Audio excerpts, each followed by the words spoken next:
దేవుని యొక్క వాక్యాన్ని చూసుకుందాం. హబక్కూకు గ్రంథములో నుండి 2వ అధ్యాయము.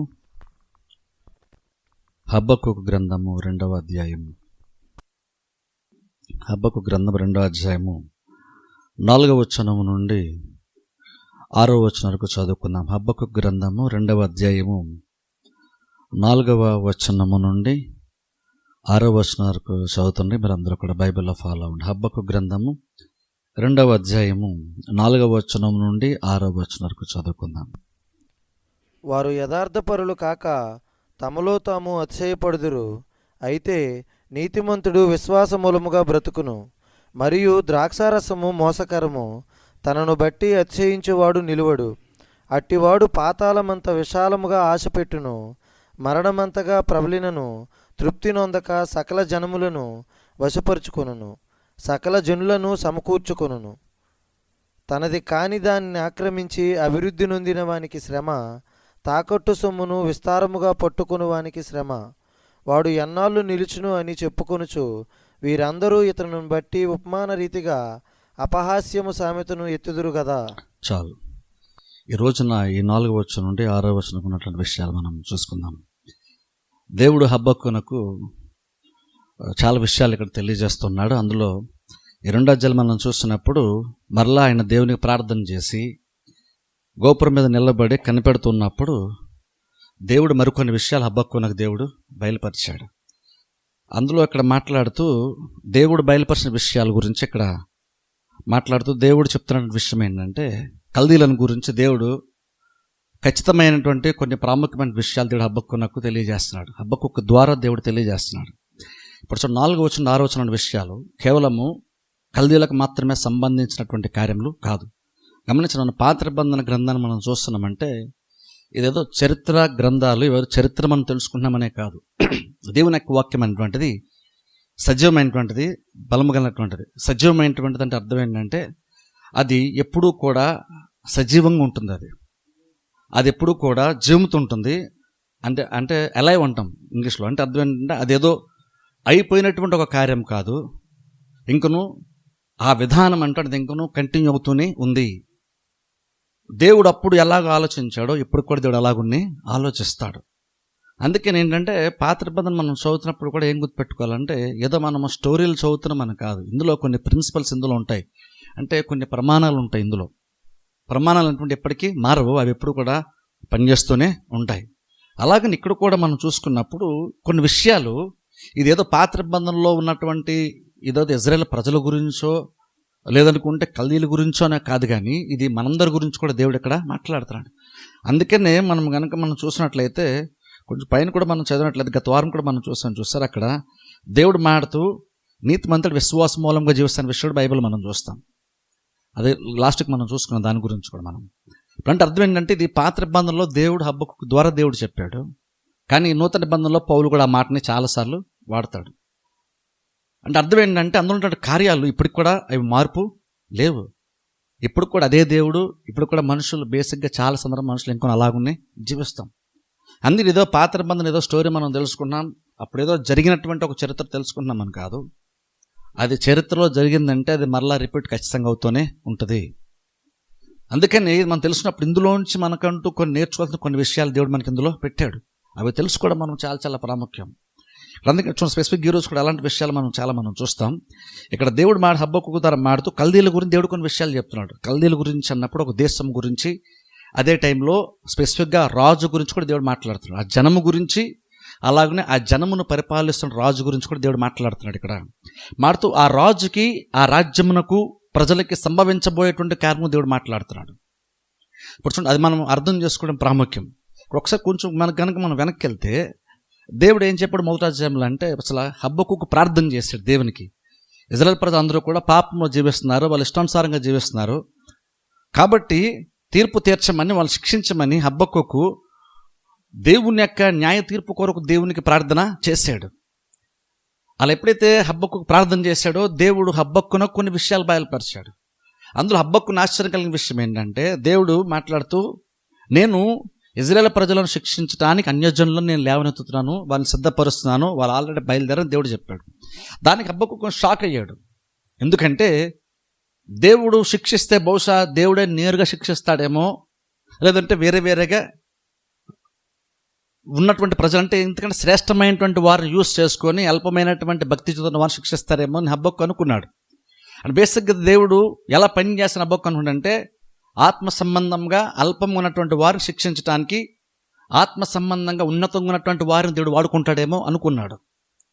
కానీ హబ్బక్కునకు ఆశ్చర్యకరమైన విషయం ఏంటంటే దేవుడు ఏమన్నాడంటే, నేను ఇజ్రాయెల్ పరులను శిక్షించడానికి నేను అన్య జనులను వాడుకుంటాను అన్నాడు. అంటున్న మాట దేవుడు అంటే ఇజ్రాయెల్ ప్రజల కంటే మూర్ఖంగా, ఇజ్రాయెల్ ప్రజల కంటే కఠినముగా జీవించేటువంటి వారితో ఇజ్రాయెల్ ప్రజలకు నేను బుద్ధి చెప్తానని దేవుడు చెప్పాడు. అది హబ్బక్కునకు చాలా అది ఆశ్చర్యాన్ని కలిగించినటువంటి ఒక విషయం. ఎందుకంటే దేవుడు అలా పని చేస్తాను అసలు హబ్బక్కు అనుకోలేదు. ఎందుకంటే దేవుడు శిక్షించాలంటే బెటర్గా ఉన్నటువంటి వారితో అల్పమైన వారు శిక్షిస్తాడు అని మనం కూడా అలాగే అనుకుంటాం. కానీ దేవుని యొక్క కార్యములు కొన్నిసార్లు ఎలా ఉంటాయంటే అవి మన జ్ఞానమునకు మించినటువంటి కార్యాలు. దేవుడు శిక్షించేటప్పుడు ఆయనకంటూ కొన్ని ఉద్దేశాలు ఉంటాయి. ఉద్దేశాల ప్రకారం ప్రపంచాన్నే దేవుడు నడిపిస్తాడు. ఇప్పుడు అలాగ అందుకని దేవుడు మాట్లాడుతూ ఉంటాడు, కల్దీలను నేను లేపుతున్నాను అని దేవుడు చెప్తాడు. ఆ కల్దీల గురించి మాట్లాడుతున్నప్పుడు హబ్బక్కు నాకు విషయం అర్థమైన తర్వాత ఇది ఎంతవరకు కరెక్ట్ అని తెలుసుకోవడానికి 2వ అధ్యాయంలో ఆయన మరలా దేవునికి ప్రార్థన చేశాడు. దేవుణ్ణి అడిగాడు, ఎదురు చూస్తాను అన్నాడు. నేను పైన గోపురం మీద నిలబడి ఎదురు చూస్తా అన్నాడు. ఆ తర్వాత మళ్ళీ కొంతకాలంతో దేవుడు హబ్బక్కుతో మాట్లాడుతున్నాడు. మాడుతూ జరగబోతున్నటువంటి సంఘటనలు దేవుడు మాట్లాడుతున్నాడు. అలా మాడుతూ ఖచ్చితంగా ఈ కల్దీలకు కూడా నేను తీర్పు తీరుస్తాన్న విషయాన్ని కూడా దేవుడు చెప్పాడు. ఇప్పుడు చూడండి, నిజంగా చూడండి, దేవుని యొక్క ఒకసారి ఆలోచించండి. ఇజ్రాయెల్ ప్రజలేమో పాపంలో ఉన్నారని, ఇజ్రాయెల్ ప్రజలు దేవుని యొక్క మాట వింటలేదని, అన్యాయం చేస్తున్నారని, బలహీనులను అంచెవేస్తున్నారని హబ్బక్కుకు దేవునికి ప్రార్థన చేస్తే ఇజ్రాయెల్ ప్రజలను తన సొంత జనమును శిక్షించడానికి దేవుడు అన్య దేశములను వాడుకున్నాడు. ఆ తర్వాత మరలా అన్య దేశములను శిక్షించడానికి, ఎందుకంటే ఇజ్రాయెల్ ప్రజల కంటే వాళ్ళు ఇంకా మూర్ఖులు కాబట్టి అన్ని జనులను కూడా శిక్షించడానికి కూడా దేవుడు ఆల్రెడీ ప్లాన్ చేశాడన్న విషయాన్ని దేవుడు హబ్బక్కునకు చెప్తున్నాడు. ఇప్పుడు నిజంగా ఆలోచించండి, దేవుడు ఎంత బిజీగా ప్రతి కార్యం చేస్తున్నాడో ఒకసారి ఆలోచించాలి. దేవుడు ఎప్పుడూ కూడా ప్రపంచమునకు దూరం అయిపోలేదు. ప్రపంచానికి వేరుగా దేవుడు ఎప్పుడూ లేడు. దేవుడు పరలోకంలో ఉంటాడు, కానీ ఇంకనూ ప్రపంచంలో జరుగుతున్న ప్రతి కార్యముల వెనకాల దేవుని యొక్క ఉద్దేశము, దేవుని యొక్క హస్తము, దేవుని యొక్క ఆలోచన ఖచ్చితంగా ఉంటుంది. కొన్నిసార్లు దేవుడు అసలు పెద్దగా పట్టించుకోవట్లేదేమో అనుకుంటాం, కానీ దేవుడు పట్టించుకోకుండా ఎప్పుడు కూడా లేడు. దేవుడు ఎప్పుడు పట్టించుకుంటూనే ఉంటాడు. కొన్నిసార్లు మనకు అలా అనిపించదు, కానీ దేవుడు ఆల్రెడీ నువ్వు అనుకున్నటువంటి ప్లేస్లో నువ్వు అనుకున్న రీతిలో కార్యం జరగడానికి ముందుగానే ఎక్కడో దగ్గర దేవుడు కార్యమును స్టార్ట్ చేశాడు. అది గ్రాడ్యువల్గా ఓదానికోటి కనెక్ట్ అవుతూ ఓ టైం వచ్చినప్పుడు నువ్వు అనుకున్నటువంటి చోట నువ్వు అనుకున్నటువంటి కార్యము దేవుడు జరిగిస్తాడు.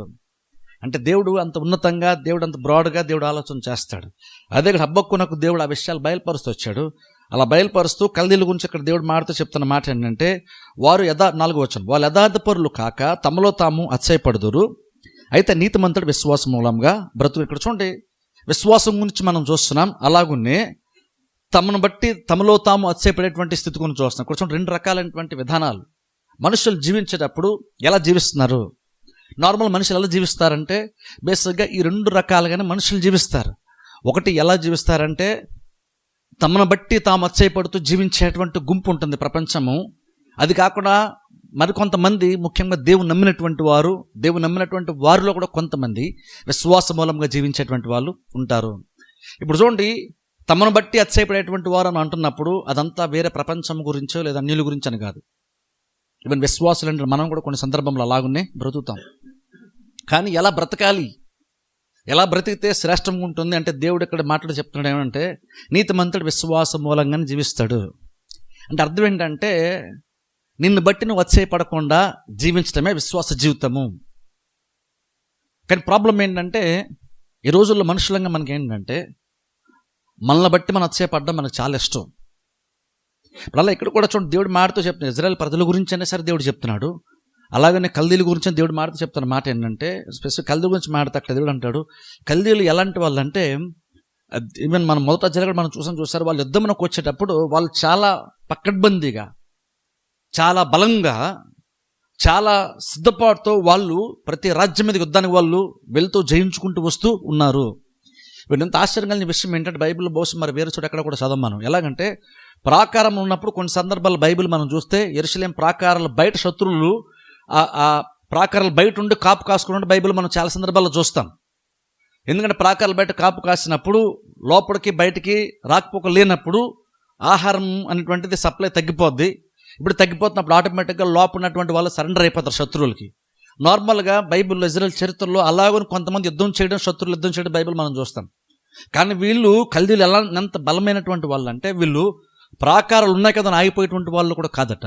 బైబిల్ చెప్తాం, ఇసుక దెబ్బలను వాళ్ళు, మట్టి దెబ్బలను వాళ్ళు కూడా వాళ్ళతో పాటు మోసుకొచ్చుకొని ఆ మట్టి దెబ్బలను ప్రాకారాలకి ఎత్తుగా కడుతూ, అంటే మట్టి దెబ్బలు అలా వేసుకుంటూ వెళ్ళి ఒక కొండలాగా ఏర్పాటు చేసుకొని ఆ ప్రాకారం దెక్కి పట్టణాల్లోకి చొచ్చుకుని వెళ్ళిపోయేటువంటి స్థితిలో జీవిస్తున్నారు వీళ్ళు. అలా అంత బలంగా, అంత వైలెంట్గా, అంత తీవ్రతతో వాళ్ళు యుద్ధం చేస్తున్నారు. అంటే బేసిక్ అర్థం ఏంటంటే, ఆ రోజుల్లో పట్టణాన్ని కాపాడేది ప్రాకారం. కానీ ప్రాకారాలు కూడా అసలు పెద్ద లెక్కే కాదు. అంత బలంగా, అంత నైపుణ్యతతో, అంత యుద్ధం గురించిన ప్లాన్తో వాళ్ళు యుద్ధం చేస్తున్నారు. బేసిక్గా వాళ్ళు నాపేదంటూ ఏది లేదు. దేవుడు కూడా చెప్తాడు మొదటి అసలు బేసిక్గా వాళ్ళు నాపేదంటూ ఏది కూడా లేదు. వాళ్ళంత బలంగా వస్తున్నారు కాబట్టి ప్రతి చోట వాళ్ళకి విజయం దొరుకుతూనే ఉంది. ఎక్కడ కూడా వాళ్ళు ఫెయిల్ అవ్వలేదు. ఇప్పుడు వచ్చి ఫెయిల్ అయిపోయేసరికి ఆటోమేటిక్గా నార్మల్గా మనిషికి ఎలా ఉంటుందంటే, నువ్వు చేసిన ప్రతి ప్రయత్నం మోస్ట్లీ సక్సెస్ఫుల్గా ఉన్నప్పుడు, నువ్వు అనుకున్నట్టుగా ప్రతిదీ జరుగుతున్నప్పుడు ఆటోమేటిక్గా ఏం చేస్తామంటే, మన మీద మనకి చాలా నమ్మకం పెరిగిపోద్ది. ఎందుకంటే నువ్వు ప్లాన్ చేస్తున్నావు, నువ్వు దాన్ని ఎగ్జిక్యూట్ చేస్తున్నావు, నువ్వు అమలు పరుస్తున్నావు, అది ఎగ్జాక్ట్గా నీకు బాగా జరిగిపోతుంది. అది నీ ఆలోచన, నీ ఫెయిల్యూరే లేదు. నువ్వు అనుకున్న ప్రతిదీ మోస్ట్లీ జరిగిపోతుంది. బట్ ఇంకా చెప్పాలంటే, మళ్ళీ మన చేపట్టడానికి నువ్వు అనుకున్న ప్రతిదీ జరిగితేనే కాదు, చాలా వరకు నువ్వు అనుకున్నది జరిగితే చాలు, మనం చాలా అతిశయపడతాం. బేసిక్గా ఎలా అతిశయపడతామంటే, నేను కాబట్టి అన్నట్టుగా మనం మాట్లాడతాం. నేను ఆలోచించాను కాబట్టి, నేను ప్లాన్ చేశాను కాబట్టి అని మనం చాలా సందర్భంలో మన జ్ఞానం మీద, చాలా సందర్భాల్లో మన బలం మీద మనం ఆధారపడిపోతుంటాం. అలా ఆధారపడిపోతూ కూడా ఏమనుకుంటామంటే, నేను కనుక ప్లాన్ చేశాను ప్రతిదీ జరిగిపోద్ది అనుకుంటాం. ఇప్పుడు ఎప్పుడైతే అది ఉంటుందో ఆటోమేటిక్గా ఏం జరుగుతుందంటే, 4-5 సార్లు మనం అనుకున్నటువంటిది మనకు అనుకూలంగా జరిగేసరికి ఇంక నెక్స్ట్ ఆటోమేటిక్గా ఏంటంటే, ఆ సక్సెస్ అయినటువంటిది ఆటోమేటిక్ మన బుర్రలోకి ఎక్కేస్తుంది. అంటే అర్థం ఏంటంటే, అది ఎంతగా నీలో ఒక రకమైనటువంటి అహంకారాన్ని, లేదంటే నీ మీద నీకు నమ్మకాన్ని ఏర్పాటు చేసేస్తుందంటే, ఇక నీకు తిరిగే లేదంటుంటే ఒక స్థితిలో నువ్వు యాక్చువల్గా నీ మైండ్ లేదా నీ స్థితి ఆటోమేటిక్గా నీకు నీ మీద ఎక్కువ నమ్మకం పెరిగిపోద్ది. ఇక్కడ కల్దీలు ఎగ్జాక్ట్ అలాగ ఉన్నారు. ఎందుకంటే వాళ్ళు అలా ఉన్న కారణం ఏంటంటే, వాళ్ళకి ఎక్కడ ఓటమి లేదు. వాళ్ళకి ఓటమి లేదు కాబట్టి ప్రపంచం కూడా వీళ్ళ గురించి అలాగే అనుకుంటుంది. వాళ్ళు ప్లాన్ చేశారంటే మనం ఓడిపోతాం, వాళ్ళు వచ్చారంటే మనం ఓడిపోతామనే ప్రపంచం అనుకుంటుంది. అలాగనే కల్దీ కూడా ఎగ్జాక్ట్ అలాగనే అనుకుంటారు. ఎందుకంటే ప్రతి చోట వాళ్ళకి విజయం దొరికింది కాబట్టి. కానీ ఇక్కడ దేవుడు ఏమన్నాడంటే, ఇక్కడ మాటతో అంటున్నాడు, కానీ ఒక మనిషి అనేటువంటి వాడు ఎలా బ్రతుకుతాడంటే, తన బలమునో, తన శక్తినో, తన యొక్క సామర్థ్యాన్ని నమ్మినటువంటి వాడు బ్రతుకుతాడని కాదు, విశ్వాసం ఉన్నటువంటి వాడు మాత్రమే బ్రతుకుతాడు. కానీ మనుషులకి మనకి ఏది ఇష్టం అంటే, మన మీద మనకున్నటువంటి నమ్మకంతో బ్రతకడం మనకు చాలా ఇష్టం. మనకది చాలా వరకు మనకు సాటిస్ఫాక్షన్ ఇస్తుంది, మనకి చాలా వరకు మనకు తృప్తినిస్తుంది. ఎందుకు చెప్పినా, విశ్వాసంతో బ్రతకడం అంటే బేసిక్గా చూడండి, మన శక్తిని, మన సామర్థ్యం నమ్ముకుని బ్రతకడానికిను దేవుని యందు విశ్వాసం ఉంచి బ్రతకడానికి ఉన్న వ్యత్యాసం ఏంటంటే, దేవుని మీద విశ్వాసం బ్రతికేటువంటి విశ్వాస జీవితం ఎలాంటిదంటే, బేసిక్గా నిన్ను కూడా నువ్వు నమ్మవు. నువ్వు దేవుని నమ్మి బ్రతుకుతావు. నీతిమంతా విశ్వాసం మూలంగా బ్రతుంటే అర్థం ఏంటంటే, నువ్వు ప్రతి దానికి నువ్వు దేవుని పైన ఆధారపడతావు. నువ్వు ఎప్పుడైతే అంటే అర్థం ఏంటంటే, నీ సిచ్యువేషన్లోనికి, నీ పరిస్థితిలోనికి నువ్వు దేవుని తీసుకొస్తావు. ప్రతి దాంట్లోకి కూడా నీ ప్రతి పరిస్థితుల్లోకి నువ్వు దేవునికి మొదటి స్థానం ఇస్తావు. దేవుని కింద నువ్వు ఉంటావు బేసిక్గా. ఇప్పుడు అదే చూడు, అదే నీ శక్తిని, నీ సామర్థ్యం నమ్ముకునేటువంటి జీవితం ఎలా ఉంటుంది అంటే, అన్నిటిపైన నేనున్నానని నువ్వు అనుకుంటావు. డిఫరెన్స్ ఏంటంటే, విశ్వాసంతో బ్రతికేటువంటి వాళ్ళు, నేను దేవుని కింద ఉన్నాను, దేవుడు చెప్తే నేను చేస్తాను, దేవుని పైన నేను ఆధారపడుతున్నాను, దేవుడు సహాయం చేస్తేనే నేను చేసుకోగలుగుతాను అని విశ్వాసం అంటది. కానీ మనిషి యొక్క తన మీద తనకు నమ్మకం ఏం చెప్తుందంటే, నేను ప్లాన్ చేస్తే నా బలం ఉంది కదా, నా బలంతో నేను బ్రతికేయగలను, నేను యుద్ధం చేసేయగలను, నేను సాధించగలను అని నీ మీద నువ్వు నమ్మకాన్ని బట్టి నువ్వు అలా బ్రతుకుతావు. కానీ విశ్వాసం చాలామందికి ఎందుకు ఇష్టం ఉంటుంది, ఈవెన్ ప్రపంచానికి కూడా దేవుని మీద ఆ నమ్మకం ఎందుకు పెట్టుకోవడానికి ఇష్టపడమంటే, నువ్వు దేవుని కిందకి రావాలి, నువ్వు దేవుని పైన ఆధారపడాలి. ఎప్పుడైతే నువ్వు నిజంగా ఆటోమేటిక్ నువ్వు దేవుని కిందకి నువ్వు వెళ్ళాల్సి వస్తుందో, అప్పుడు ఆటోమేటిక్గా నువ్వు దేవుని యొక్క మాటను వినాల్సి వస్తుంది. నువ్వు దేవుని యొక్క మాట వినాల్సి వచ్చినప్పుడు దేవుడు కొన్ని వద్దంటాడు, అవి నువ్వు చేయడం మానేయాలి. నీకు నచ్చని కొన్ని ఉంటాయి, కానీ దేవుడు దాన్ని చేయమని చెప్తాడు. నువ్వు అనుకున్న టైంలో దేవుడు చేయడు, దేవుడు అనుకున్న టైంలో దేవుడు చేస్తాను, అప్పటివరకు నువ్వు వెయిట్ చేయండి, దేవుడు చెప్తాడు. ఇప్పుడు బేసిక్ ఏమవుతుందంటే నువ్వు దేవునికి ముందు ఉన్నప్పుడు బేసిక్ ఏంటంటే దేవుడే సర్వాధికారి, నాదేమీ లేదు అని నువ్వు ఒప్పుకోవాలి. బేసిక్గా నువ్వు అలా సరెండర్ అయిపోవాలి. కానీ ప్రాబ్లం ఏంటంటే మనిషి యొక్క మనస్తత్వం ఎలాంటిదంటే దానికి మనం ఇష్టపడం. అందుకని విశ్వాసం బ్రతకడం చాలా కష్టం. విశ్వాసం ఉన్నప్పుడు ఏంటంటే నువ్వు అనుకున్న ప్రతిదీ నువ్వు చేయడానికి కుదరదు. ఎప్పుడైతే నువ్వు దేవుని నీ సిచ్యువేషన్లోనికి తీసుకొచ్చావో, నీ పరిస్థితుల్లోకి తెచ్చావో, ఇక ప్రతిదీ దేవునిదే, నీదంటూ ఇంకేం లేదు. నువ్వు దేవుని మాట విని దాన్ని బట్టి నువ్వు చేయాలి. నీకు నచ్చినట్టు నువ్వు చేయడానికి కుదరదు. అంటే బేసిక్గా నీది సెకండ్ ప్లేస్ లేదా లీస్ట్ ప్లేస్లో నువ్వు ఉంటావు. నీదంటూ పెద్దగా ఏమీ ఉండదు. బేసిక్గా అలాంటి వాళ్ళకి దేవుడు కూడా సహాయం చేస్తాడు. అంతే దేవుడు కూడా చెప్పాడు కదా, గుర్రాలని రథాలని నమ్ముకోవద్దని కూడా దేవుడు చెప్పాడు. అవేమి గుర్రాల రథాలను పెట్టుకోవద్దని దేవుడు చెప్పలేదు. దావీదు కూడా గుర్రాల రథాలు ఉన్నాయి, కానీ వాటిని నమ్ముకోమని దేవుడు చెప్పలేదు. అవన్నీ ఇజ్రాయేల్ ప్రజలకి, రాజులకు కూడా ఉన్నాయి. ఉండడానికి నమ్ముకోవడానికి చాలా వ్యత్యాసము ఉంది. దేవుడు అవి ఉంటే ఉన్నాయి ఓకే, కానీ అవి వాటిని నువ్వు నమ్ముకోవద్దని దేవుడు చెప్పాడు. అంటే ఒక దేశమునకు రాజు అయినా సరే బేసిక్గా ఎలా బ్రతకాలని దేవుడు ఉద్దేశిస్తాడంటే, నువ్వు రాజు అయినా సరే, నీ కింద సైనికులు ఉన్నా సరే, నీ కింద బల్లార్జులు ఉన్నా సరే, ఇంకను నీకు విజయం రావాలంటే నువ్వు సంపూర్ణంగా నువ్వు నా మీద నువ్వు ఆధారపడాల్సి ఉంటుంది అని దేవుడు చెప్తాడు. అంటే బేసిక్ దేవుని దగ్గరికి వచ్చేసరికి ఏంటంటే నీ బలాన్ని దేవుడు పక్కన పెట్టిమంటాడు. నువ్వు దేవుని దగ్గరికి వచ్చినప్పుడు నీ జ్ఞానాన్ని పక్కన పెట్టిమంటాడు. ఏదైతే ప్రపంచం దేన్ని బట్టి తత్సేపడుతుందో నువ్వు దానంతని కూడా నువ్వు పక్కన పెట్టమని దేవుడు చెప్తాడు. అంటే బేసిక్ ఏంటంటే నిన్ను ప్రూవ్ చేసుకోవడం అంటూ దేవుని దగ్గర ఇంక నీకు ఏది ఉండదు దేవుని దగ్గరికి వస్తే.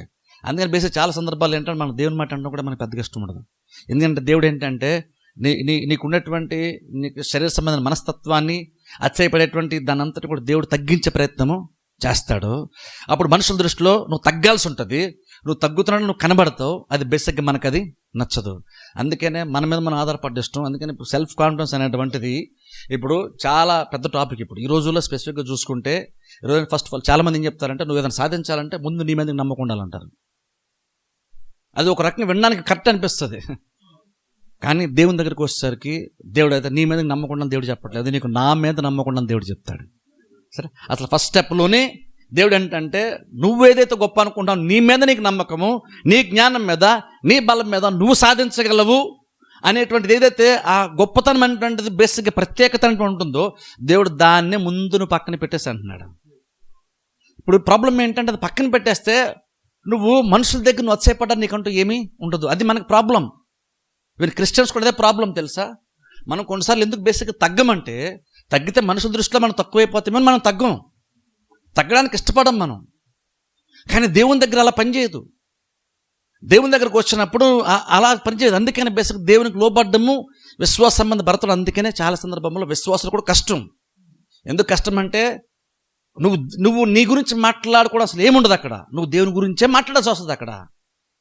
నీ గురించి మాట్లాడడానికి ఏముండదు. నీ గురించి నువ్వు ఎంచుకోవడానికి, నీ గురించి నువ్వు మాట్లాడుకోవడానికి బేసిక్ ఏముండదు. నువ్వు తగ్గిపోవాలి దేవుని దగ్గర. ఎంత తగ్గిపోవాలంటే నువ్వు తగ్గిపోతూ కూడా నేను తగ్గుతానని కూడా మాట్లాడడానికి వీల్లేదు తెలుసా. దేవుని దగ్గర బేసిక్ జీవితం అంటే ఎలా ఉంటుంది అంటే చెప్తాను చూడండి. ఎందుకు మనం విశ్వాసంలో బ్రతకడం కష్టం చెప్తున్నా. నువ్వు దేవుని కనుక నీ లైఫ్లోకి తీసుకొస్తే, నువ్వు దేవుని కనుక నీ సిచ్యువేషన్ నువ్వు తీసుకొస్తే ప్రాబ్లం ఏంటంటే దేవుని మాట మనం వినాలి. దేవుని మాట వినాల్సి వస్తే అందులో నీ గొప్పతనం అంటూ పెద్దగా అక్కడ ఇంకేమీ కనబడదు. నువ్వు మరుగుపడిపోతావు, దేవుడు హైలైట్ అవుతాడు. ఎందుకంటే దేవుడు తనకు రావాల్సిన మహిమను, ప్రభావం ఆయన ఎవరితోనూ కూడా ఆయన పంచుకోవడం బైబిల్లో ఉంది. అందుకని ఇప్పుడు ఏంటంటే దేవుడే మహిమను ఘనతను తెచ్చుకుంటాడు. అప్పుడు ఆ బేసిక్ ఏమవుతుందంటే వ్యక్తిగా నువ్వు ఎంత బలవంతుడైనా సరే నువ్వు మరుగున పడిపోతావు. కాబట్టి బేసిక్గా మనిషికి అది నచ్చదు. మనిషికి ఏం వస్తుంది అంటే నీ గురించి 10 మంది గొప్పగా మాట్లాడాలనుకుంటాం. అందుకనే ఆ గొప్పతనాన్ని మనం ఒకటి దాన్ని సాధించినప్పుడు దాన్ని 10 మందికి చెప్పుకునే ప్రయత్నం చేస్తాం, చూపించుకునే ప్రయత్నం చేస్తాం. ఎందుకంటే మనుషులకు ఇంప్రెషన్ మనకు కావాలి. మనం ఎంత ప్రత్యేకమైన అనుకుంటాం మనం. బేసిక్ మనిషి దానికి ఆశపడతాడు. ఎప్పుడైతే మనం అలా ఆశపడుతున్న అర్థం ఏంటంటే నువ్వు నిజంగా విశ్వాసంతో నువ్వు బ్రతకలేదని అర్థం. విశ్వాసం బ్రతికే ఎలా ఉంటుందంటే ఇంకనూ నువ్వు కష్టపడినా సరే, ఇంకనూ బేసిక్ నీది ఏమీ లేదంటే నువ్వు బ్రతకాలి. ఎంతగా బ్రతకాలంటే, ఎంతగా నువ్వు దేవుని దగ్గర వచ్చి నువ్వు తగ్గిపోవాలంటే, నువ్వు తగ్గిపోతూ కూడా ఎంత ఎక్కువ తగ్గించుకుంటాను తెలుసా అనుకుంటే మాట అనుకుంటే నీకు వీలు లేదు. ఈరోజు దీనత్వం చాలామంది అనుకుంటారంటే నేను ఎంత ఎక్కువ తగ్గించుకున్నాను, మా చర్చలు అందరికంటే ఎక్కువ నేను తగ్గించుకుంటానండి అని మేము తగ్గించుకుంటానని గొప్పగా చెప్పుకునే వాళ్ళు ఉన్నారు. అప్పుడు తగ్గించుకుంటే ఎలా అవుతుంది? అందరికంటే ఎక్కువ నేను తగ్గుతున్నానండి నువ్వు 10 సార్లు చెప్పుకున్నప్పుడు నువ్వు తగ్గట్లేదు అక్కడ యాక్చువల్గా. కానీ తగ్గుతున్నాను అని నువ్వు చెప్పుకునే విషయంలో అతిశయపడుతున్నావు. బేసిక్ అది కూడా అతిశయ కింద వస్తుంది. అంటే అర్థం ఏంటి, విశ్వాస జీవితం ఎలాంటిదంటే నీ గురించి నువ్వు గొప్పగా చెప్పుకోవడం కాదు, నీ గురించి నువ్వు తక్కువ కూడా చెప్పుకోవద్దు. అంటే నాదేం లేదులేండి, నాదేం లేదులేండి 10 సార్లు నువ్వు చెప్పుకోవడానికి కూడా వీలు లేదు. నీ గురించి నువ్వు సైలెంట్ అయిపోవాలి. అది నిజమైనటువంటి దీనత్వం అంటే. కానీ ఈరోజు చాలామంది దీనత్వం ఏమనుకుంటే నాదేం లేదండి, నాదేం లేదు, ఇవన్నీ సాధించాను కానీ నాదేం లేదు, అంతా దేవుందని నీ గురించి గొప్పగా చెప్పుకో, లాస్ట్లో నేను నాదేమీ లేదు అన్నప్పుడు ఏంటంటే నువ్వు అక్కడ గొప్పడైపోతావు బేసిక్ మనుషుల దృష్టిలో. కానీ అక్కడ నీకు నువ్వు తక్కువగా కూడా నువ్వు చెప్పుకోవద్దు యాక్చువల్గా. అది నిజమేంటంటే దీనత్వం. అంటే బేసిక్గా నిన్ను నువ్వు క్యాన్సిల్ చేసేసుకోవాలి. అలా చేసిన దీనత్వం, అది విశ్వాస సంబంధమైన జీవితం. దేవుడు అన్నాడు అలా బ్రతకాలి అంటున్నాడు. అలా ఉండేటువంటి వాళ్ళు బ్రతుకుతారు అంటున్నాడు దేవుడు. కానీ ఎవరు బ్రతకరంటే తమ శక్తిని సామర్థ్యమును ఆధారం చేసుకొని తమలో తాము అతిశయపడేటువంటి వాళ్ళు బ్రతకడం కష్టం. కొంతకాలం వాళ్ళు బాగానే కనబడతారు అతిశయపడేటువంటి వాళ్ళు. కానీ ప్రాబ్లం అతిశయపడడం అంటే బేసిక్గా అర్థం ఏంటంటే ఏంటంటే ఉన్నటువంటి స్థితి కంటే నీ గురించి నువ్వు గొప్పగా అధికంగా నువ్వు గొప్పగా చెప్పుకోవడం. ఇప్పుడు ప్రాబ్లం ఏంటంటే ఎప్పుడైతే నువ్వు నీ గురించి గొప్పగా ఎంచుకుంటావో అది ఒక రకంగా అలాంటిది. అంటే ఇది చాలా సున్నితమైనటువంటి, అది చాలా డెలికేట్ మైండ్ సెట్, డెలికేట్ స్థితి తెలుసు. అది ఆ జీవితం చాలా చాలా సున్నితమైనటువంటి జీవితం అది. ఎందుకంటే అది బేసిక్ ఎప్పుడైనా బస్ట్ అయిపోద్ది. అది అంటే నువ్వు ఊరిని బాధపడిపోతావు దానికి. బేసిక్ అలాంటిది. ఇప్పుడు చూడండి, మన గురించి మనం ఎక్కువ ఆలోచిస్తూ బ్రతుకుతున్నాం. తమను బట్టి అతిశయపడేటట్టు చెప్తాను చూడండి. బేసిక్గా నువ్వు ఎలా ఉండాలంటే నీ గురించి నువ్వు పెద్దగా ఏమి ఆలోచించకుండా బ్రతికేలా ఉండాలి. కానీ ప్రాబ్లం ఈ రోజుల్లో మనం చాలా ఎక్కువ ఆలోచిస్తాం. అందుకని ఎవరినేమనంటే మనం చాలా ఫీల్ అయిపోతాం, చాలా ఇబ్బంది పడిపోతాం, చాలా బాధపడిపోతాం. ఎప్పుడైతే నువ్వు ఇంకో లేదన్నా నువ్వు బాధపడుతున్న అర్థం ఏంటో తెలుసా? నీకు దేవుని మీద కంటే నీకు వేరే దాని మీద కంటే నీ మీద నీకు ఆలోచన ఎక్కువ ఉందని అర్థం. అందుకని ఎప్పుడైతే అది కొంచెం డిస్టర్బ్ అయ్యిందో నువ్వు చాలా బాధపడిపోతున్నావు, చాలా నువ్వు ఫీల్ అయిపోతున్నావు. ఫర్ ఎగ్జాంపుల్ చెప్తాను చూడండి, నేను ఆరోగ్యంగా ఉన్నాను అనుకోండి, నా కాళ్ళు చేత బాగా పనిచేస్తాను అనుకోండి, బేసిక్గా నా బాడీ మీద ఎప్పుడు నాకు పెద్ద మైండ్ ఉండదు. నాకు నా చేతులు కాళ్ళు బాగా పనిచేస్తున్నాను అనుకోండి, నేను బండి డ్రైవ్ చేసుకుంటూ వెళ్తాను, లేదంటే ఇంకేదైనా చేసుకుంటాను, ఏదైనా పనులు చేసుకుంటాను. కానీ ఎప్పుడు కూడా నాకు నా బాడీ మీద పెద్దగా మైండ్ ఆలోచన వెళ్తుంది నాకు. కానీ నా బాడీ మీద నాకు ఆలోచన ఎప్పుడు వెళ్తుందంటే ఏదో ఒకటి నాకు వీక్గా ఉన్నప్పుడే, బహుశా నాకు జాయింట్ పెయిన్సో, లేదంటే మోకాల నొప్పో, లేదంటే ఇంకా మడవ నొప్పో, లేదా చేతుల నొప్పులు ఇంకేదో ఉన్నప్పుడే ఎక్కువగా నా మనస్సు నా శరీరం గురించి ఎక్కువ ఆలోచన చేస్తుంది. నా అంతా బాగానే పనిచేసినంత వరకు నేను పని చేసుకుంటూ వెళ్ళిపోతాను, కానీ నా బాడీ మీద నాకు పెద్దగా ఆలోచన ఎప్పుడు రాదు. అలాగే చాలామందికి వాళ్ళ గురించి వాళ్ళకి ఎప్పుడు ఆలోచన ఎప్పుడు ఎందుకు ఉంటుందంటే వాళ్ళు బేసిక్గా లోపల వాళ్ళు చాలా బలహీనంగా ఉన్నారు కాబట్టి ఎప్పుడు వాళ్ళ గురించి వాళ్ళకి ఆలోచన. ఇప్పుడు భయం ఏంటంటే మనుషులు గౌరవించడం మానేస్తారేమో, మనుషులు చులకనగా చూస్తున్నారేమో, మనుషులు వేరేగా నా గురించి అల్పంగా అనుకుంటున్నారేమో. బేసిక్ ఈ ఆలోచన అంతా నీకు తరచూ ఎందుకు వస్తుందంటే లోపల నువ్వు చాలా బలహీనంగా ఉన్నావు. లోపల నీకు ఆల్రెడీ ప్రాబ్లం ఉంది కాబట్టి వాళ్ళకి ఆలోచిస్తున్నావు. వాళ్ళు ఏదో అన్నారు కాబట్టి ప్రాబ్లం వచ్చిందని కాదు. నీకు లోపల ఆల్రెడీ ఎంతో కొంత గాయం ఉంది, నువ్వు బలహీనంగా ఉన్నావు. అందుకే నువ్వు దాన్ని దృష్టిలో పెట్టుకునే ప్రతిదీ చూస్తున్నావు, ప్రతిదీ ఆలోచిస్తున్నావు, ప్రతిదీ వింటున్నావు. ఎలాగైతే శరీరం నాకు గాయం అయినప్పుడే నువ్వు చేసే ప్రతి పనిలో నీ గాయాన్ని దృష్టిలో పెట్టుకుని నువ్వు మూమెంట్ ఇస్తావు బాడీలో. నా కాలు సరిగ్గా పనిచేయడానికి ముళ్ళు కూర్చుంది అనుకోండి, నేను నడిచేటప్పుడు నేను నడుస్తూ ఉంటాను, కానీ ఇంకొన్ని ఎక్కడ మనసులో ఎక్కడ లోపల ఏంటంటే నా కాలు సరిగ్గా లేదు కాబట్టి నేను దాని గురించి జాగ్రత్తగా ఆలోచిస్తూ నడవాలి, జాగ్రత్తగా ఆలోచిస్తూ కూర్చోవాలి, దాని గురించి ఆలోచిస్తూ జాగ్రత్తగా పని చేసుకోవాలి, దానికి ఇబ్బంది రాకూడదు అనేటువంటి ఒక ఆలోచనతోనే ప్రతిదీ చేస్తాను నేను. నడిచినా కూర్చొని ఏం చేసినా. అలాగే చాలా సందర్భంలో ఏంటంటే మనకు కూడా ఏంటంటే లోపల మనకి ప్రాబ్లం ఉన్నప్పుడు మనం ఏంటంటే దాన్ని దృష్టిలో పెట్టుకుని ప్రతిదీ చూస్తాం, ప్రతిదీ మాడతాం, ప్రతి వాళ్ళ మాటలను ఎలా మనం తీసుకుంటాం. అంటే అప్పుడు ఏంటి, వాళ్ళు ఏదో అన్నారు కాబట్టి నువ్వు ప్రాబ్లం అని కాదు, నువ్వు లోపల ఆల్రెడీ నువ్వు బలహీనంగా ఉన్నావు, నీకు ఆల్రెడీ లోపల ఏదో గాయం ఉంది కాబట్టి నీకు ప్రతిదీ అలా ఆలోచన ఉంది. అదేమి లేకుండా నార్మల్గా ఉన్నావు అనుకో, లోపల అసలు నీకు పెద్ద ఆలోచన రాదు, నీకు కాన్షియస్ ఉండదు. నువ్వు నార్మల్గా మాట్లాడుకుంటావు, నువ్వు నార్మల్గా పని చేసుకుంటావు, నువ్వు ముందుకి వెళ్ళిపోతావు. అంటే విశ్వాస జీవితం అంటే బేసిక్గా అలా ఉండాలి. నీ గురించి పెద్దగా అసలు ఆలోచనే చేయకూడదు. అది గొప్పగా కానీ తక్కువగా కూడా నేను నాకు పెద్దగా ఏం ఆలోచించుకోవట్లేదు అని నువ్వు అనుకోవడం కూడా నువ్వు ఆలోచించుకోవడమే. నువ్వు ఏదో నీ గురించి ఆలోచించుకోకుండా ఉండడమే విశ్వాసంతో నువ్వు బ్రతకడం. అది దేవుడు ఇక్కడ చెప్తున్నాడు. కానీ మిగిలిన ప్రపంచం కొంతమంది ఎలా జీవిస్తారంటే దేవుడు అన్నాడు తమ సామర్థ్యాన్ని బట్టి, తమను బట్టి, తమ సాధించినటువంటి కార్యాలను బట్టి అతిశయపడుతుంటారు. ఇప్పుడు చూడండి, బైబిల్లో దావీదు మనం చూసుకున్నాం అనుకోండి. దావీదు చూడండి కాపురం ఉన్నప్పుడు కూడా గొప్ప గొప్ప విజయాలు సాధించాడు. ఎలాగా గొర్రె పిల్లల్ని కాపాడుకోవడానికి ముందు యుద్ధం చేశాడు, ఫైట్ చేశాడు, ఎలుగుబంటితో ఫైట్ చేశాడు దావీదు. కానీ మొమెంట్ వస్తే దావీదుతో దేవుడు ఏం మాట్లాడతాడు తెలుసు? యాక్చువల్గా బైబిల్ ఒక మాట చదువుకుందాం, లేదంటే చూడండి ఒకసారి. 2 సమూయేలు గ్రంథం 7వ అధ్యాయం, 2 సమూయేలు గ్రంథము 7వ అధ్యాయము, అక్కడ దేవుడు మాటతో చెప్తున్న మాట. 2 సమూయేలు గ్రంథము 7వ అధ్యాయము, 2 సమూయేలు 7వ అధ్యాయము, 2 సమూయేలు 7వ అధ్యాయము 8-9 వచనాలు చదువుకుందాం. 2 సమూయేలు 7వ అధ్యాయం 8-9 వచనాలు. కాబట్టి నీవు నా సేవకుడకు దావీదుతో ఇలాగు చెప్పుము, సైన్యములకు అధిపతి యెహోవా నీకు సెలవిచ్చినదేమనగా, గొర్రెల కాపులోనున్న నిన్ను గొర్రెల దొడ్డిలో నుండి తీసి ఇశ్రాయేలీయులను నా జనుల మీద అధిపతిగా నియమించి తిని. గొర్రెల దొడ్డిలో నుండి తీసి ఇజ్రాయేలును నా జనం మీద అధిపతిగా నియమించి తిని. నీవు పోవు చోట్ల నెలను నీకు తోడుగా నుండి నేను తోడుగా నుండి నీ శత్రువులందరినీ నీ ఎదుట నిలువకుండా నిర్మూలము చేసి, నీ శత్రులందరి నీ ఎదుట నిలవకుండా నిర్మూలము చేసి, లోకములోని గనులైన వారికి కలుగు పేరు నీకు కలుగజేసి ఉన్నాను. లోకములోని గనులైన వారికి కలుగు పేరు నీకు కలుగజేసి ఉన్నాను. చాలు. ఇక్కడ చూడండి, దేవుడు మాట చెప్తున్న మాట తెలుసా? దావీదును ఎంత గొప్పగా సాధించావు, నువ్వు గొప్ప పేరు తెచ్చుకున్నావు అని దేవుడు అనట్లేదు. దావీదు అన్ని సాధించిన తర్వాత, గొర్రెల కాపరుకుంటే చాలా సాధించాడు. ఆ తర్వాత గొలియాతు లాంటి వాళ్ళు చంపి దేశంలో ఉన్నటువంటి సమస్యను తీర్చేశాడు. కానీ అవన్నీ అయిన తర్వాత కూడా మొమెంట్ వస్తే దేవుడు ఎలా చూస్తున్నాడు తెలుసా? దావీదు యొక్క విజయాల్ని దేవుడు ఎలా చూస్తున్నాడంటే, దావీదు సాధించినటువంటి కార్యాలని దేవుడు ఎలా చూస్తున్నాడంటే, దావీదు నువ్వు గొర్రెలు కాసుకున్నప్పుడు నేను నిన్ను అందులోంచి బయటికి తీసుకొచ్చాను, నిన్ను నా జనమైనటువంటి ఇజ్రాయేల్ పైన నేను రాజుగా నేను నియమించాను, నీకు వ్యతిరేకంగా వచ్చిన ప్రతి విరోధుల్ని అందరిపై నేను నీకు విజయాన్ని ఇచ్చాను, నేను నీకు గొప్ప పేరు నేను నీకు ఇచ్చాను. అక్కడ ప్రతిదీ దేవుడు ఎలా చూస్తాను తెలుసా? దావీదు నువ్వు సాధించుకున్నావు అంటలేదు, దేవుడు నేను నీకు ఇచ్చాను అంటున్నాడు.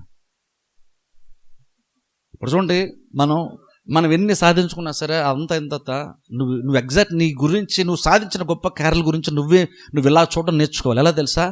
ఎందుకంటే దేవుడు ఎలా చూస్తున్నాడు.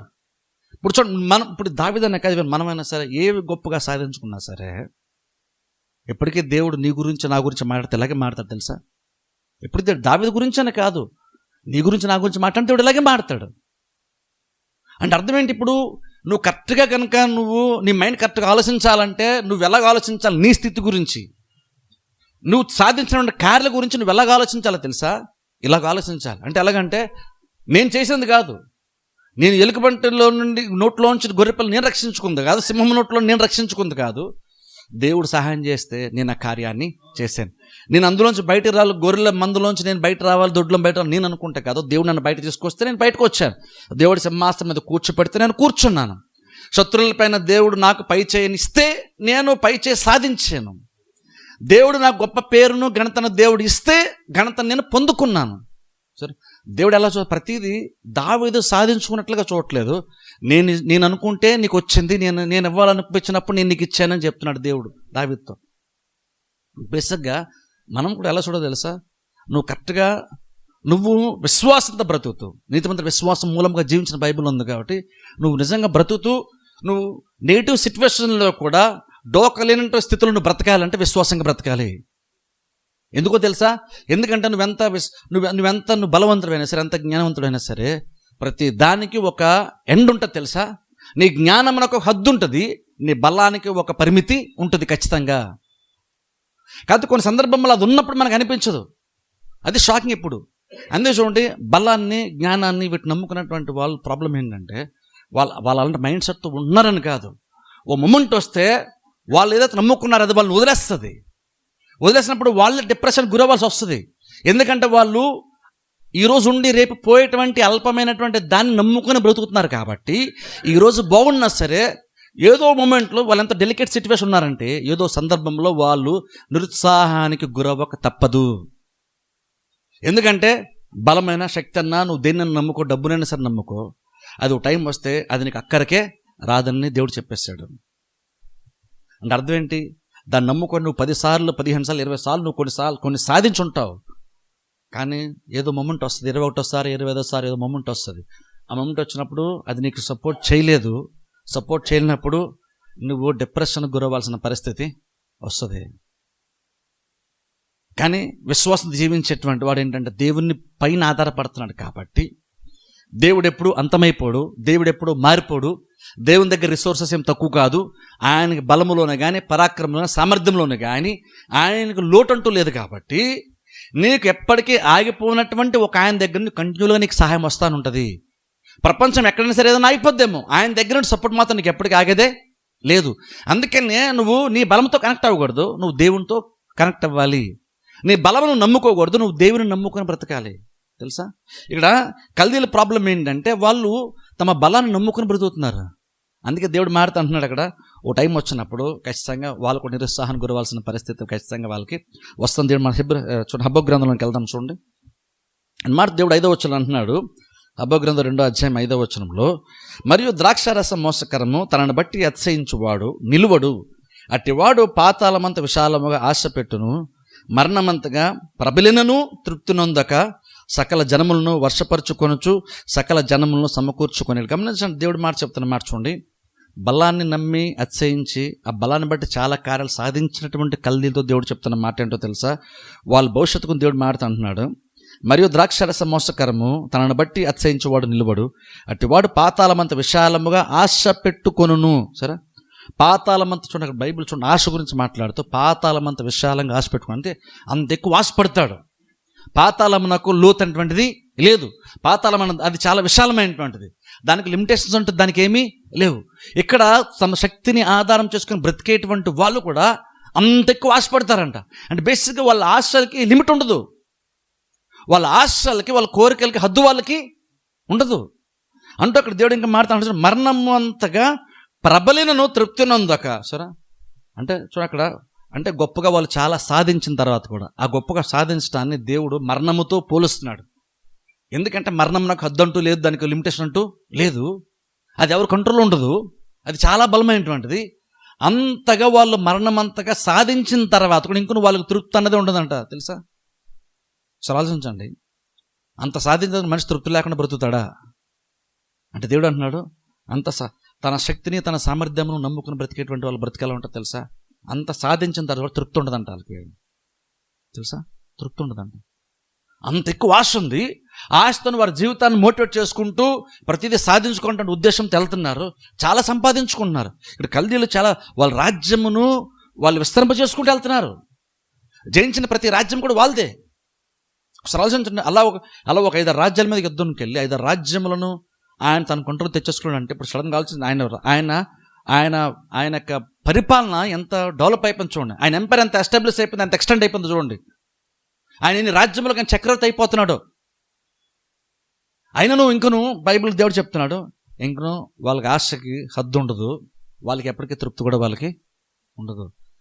అంత సాధించిన తృప్తి లేని బ్రతుకుతారా అంటే అంత ఉండి కూడా తృప్తి లేనటువంటి ఒక స్థితిలోనే మనిషి బ్రతుకుతాడు. దేవుడు చెప్తున్నాడు. అందుకే చూడండి, అంటే తృప్తి అనేటువంటిది నువ్వు సంపాదించుకున్న దానిలో ఎప్పుడు తృప్తి ఉండదు. అందుకని బయట అంజులు కట్టినటువంటి ఇల్లులు, ఎవరో ఉన్నటువంటి ఇల్లు, వాళ్ళకున్న వస్తువుల్ని, వాళ్ళకు ఉన్నటువంటి బల్లును చూసి నువ్వు అతిశయపడి నువ్వేదో వాళ్ళకి ఏదో ఎక్కువ ఉంది మనకు లేదను, వాళ్ళ నేను ఉంటే బాగును, అలా ఆశపడద్దు. నువ్వు తెలుసా, వాళ్ళు ఆ పై వేషాన్ని నువ్వు చూస్తున్నావు, కానీ వాళ్ళ జీవితంలో వాళ్ళకి ఎన్ని అసంతృప్తులు ఉన్నాయో నీకు యాక్చువల్గా తెలీదు. ఓ రకంగా చెప్పాలంటే వాళ్ళంటూ చూసి నేను కూడా అలా ఉంటే బాగుంది అనుకుంటున్నావు, కానీ నిజంగా వాళ్ళ యొక్క స్థితిగా నీకు అర్థమైతే అలా ఉండాలని నీకు కూడా అనిపించదు. నువ్వు వాళ్ళ ఉండాలని నువ్వు ఆశ కూడా పడవు. నిజంగా వాళ్ళ స్థితి ఏంటో నీకు అర్థమైతే, వాళ్ళు ఎంత అసంతృప్తి బతుకుతుందని తెలిస్తే అలాంటి లైఫ్ వద్దని నువ్వే అంటావు.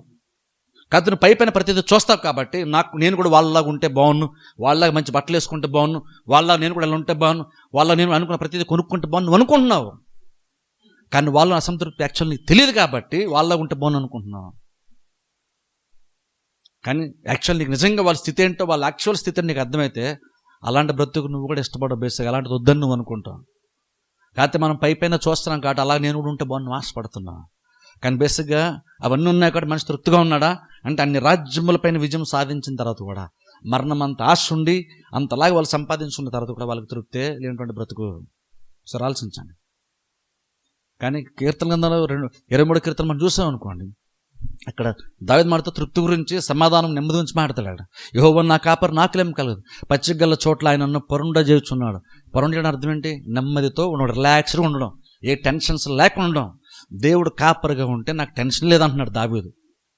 శాంతికరం జలముందు నన్ను పరుండు చేస్తుంటే అర్థం ఏంటి? నడిపించాలంటే అర్థం ఏంటంటే నీకు సమాధానం, నెమ్మది, తృప్తి ఉంటుందని అర్థం. నీకు అది అన్నీ సాధించినటువంటి వాళ్ళకు కూడా లేదు, కానీ నీకు అది ఉంటుంది. బేసిక్గా అవన్నీ ఎందుకు ఉండాలి? అవన్నీ ఎందుకంటే బేసిక్ నీకు సాటిస్ఫాక్షన్ ఉండాలి కదా. కానీ ప్రాబ్లం ఏంటంటే దేవుణ్ణి తప్ప దేవుని ప్లేస్లో నువ్వు వేరేది పెట్టుకొని ఆ సాటిస్ఫాక్షన్ నువ్వు వెతుకు, నీకు ఎందులోనూ కూడా నువ్వు దొరకదు. ఇంకొన్ని అసంతృప్తితోనే ఇంకా ఏదో అనుకుని ఇంకేదో అనుకోని నువ్వు వేటాడుతూ ఉంటావు, ఏదో అనుకోని వెతుకుతూనే ఉంటావు. అది ఉంటే నాకు తృప్తి వచ్చేది అనుకుంటావు, తీరా కొనుక్కున్నది నీకు తృప్తి రాదు. అసంతృప్తిగా బ్రతికేటువంటి క్రైస్తవులు కూడా చాలామంది ఉన్నారు తెలుసా. దేవుని పైన ఆధారపడుకునేటువంటి అసంతృప్తిగా బ్రతికే క్రైస్తవులు చాలామంది ఉన్నారు. వింటాను, నువ్వు అది కూడా చూసి వాళ్ళ నేను ఉంటే బాగుంది, వాళ్ళ మంచి బట్టలు కట్టుకొని ఉంటే బాగుంది ఇప్పుడు వాళ్ళు అనుకోవద్దు. ఎందుకంటే తృప్తి అటువంటిది వాటిని బట్టి యాక్చువల్గా రాదు. తృప్తి వాటిని బట్టి రాదు. ఇక్కడ దేవుడు చెప్పేస్తున్నాడు స్వయంగా, వాళ్ళకి అంత ఆశ పెట్టుకుంటారు, పాతాళమంత విశాలంగా వాళ్ళ ఆశ ఉంటుంది అంటున్నాడు దేవుడు. మరణమంతగా వాళ్ళ ప్రబలిన తర్వాత కూడా వాళ్ళకి తృప్తి అనేటువంటిదే వాళ్ళకు ఉండదంట. సరే, తృప్తి ఉండదు. ఎవరి గురించి మాట్లాడు? దేవుడు కల్దీల గురించి మాట్లాడుతున్నాడు. మామూలు ప్రపంచం చూస్తే ఏమనుకుంటుంది కల్దీల గురించి? వాళ్ళు ప్రతిదీ సాధించేస్తున్నారు. బహుశా హబ్బకు కూడా అనుకోవచ్చు, వాళ్ళు ప్రతిదీ సంపాదించేస్తున్నారు, ఎక్కడ యుద్ధంకి వెళ్ళినా సరే రాజ్యం జయించేస్తున్నారు, వశపరుచుకుంటున్నారు, వాళ్ళకి డోకానే లేదు అని మనం అనుకుంటాం. కానీ అసలు వాడు అంతలా ఎందుకు వాడు వెళ్తున్నాడు? ఎందుకు మనుషుల్ని వశపరుచుకుంటున్నాడు? ఎందుకు రాజ్యాలను వశపరుచుకుంటున్నాడు? తమది కాని రాజ్యాలపైన ఎందుకు పడుతున్నాడు అంటే బేసిక్ ఏంటంటే వాడిలో శూన్యం ఉంది. యాక్చువల్గా అదేదో తీర్చుకోవడానికే వాడు ప్రయత్నము. కానీ ఎంత సాధించిన తర్వాత కూడా, అన్ని విజయాలు సాధించిన తర్వాత కూడా ఇంకొక తృప్తి లేకుండా బ్రతున్నాడు.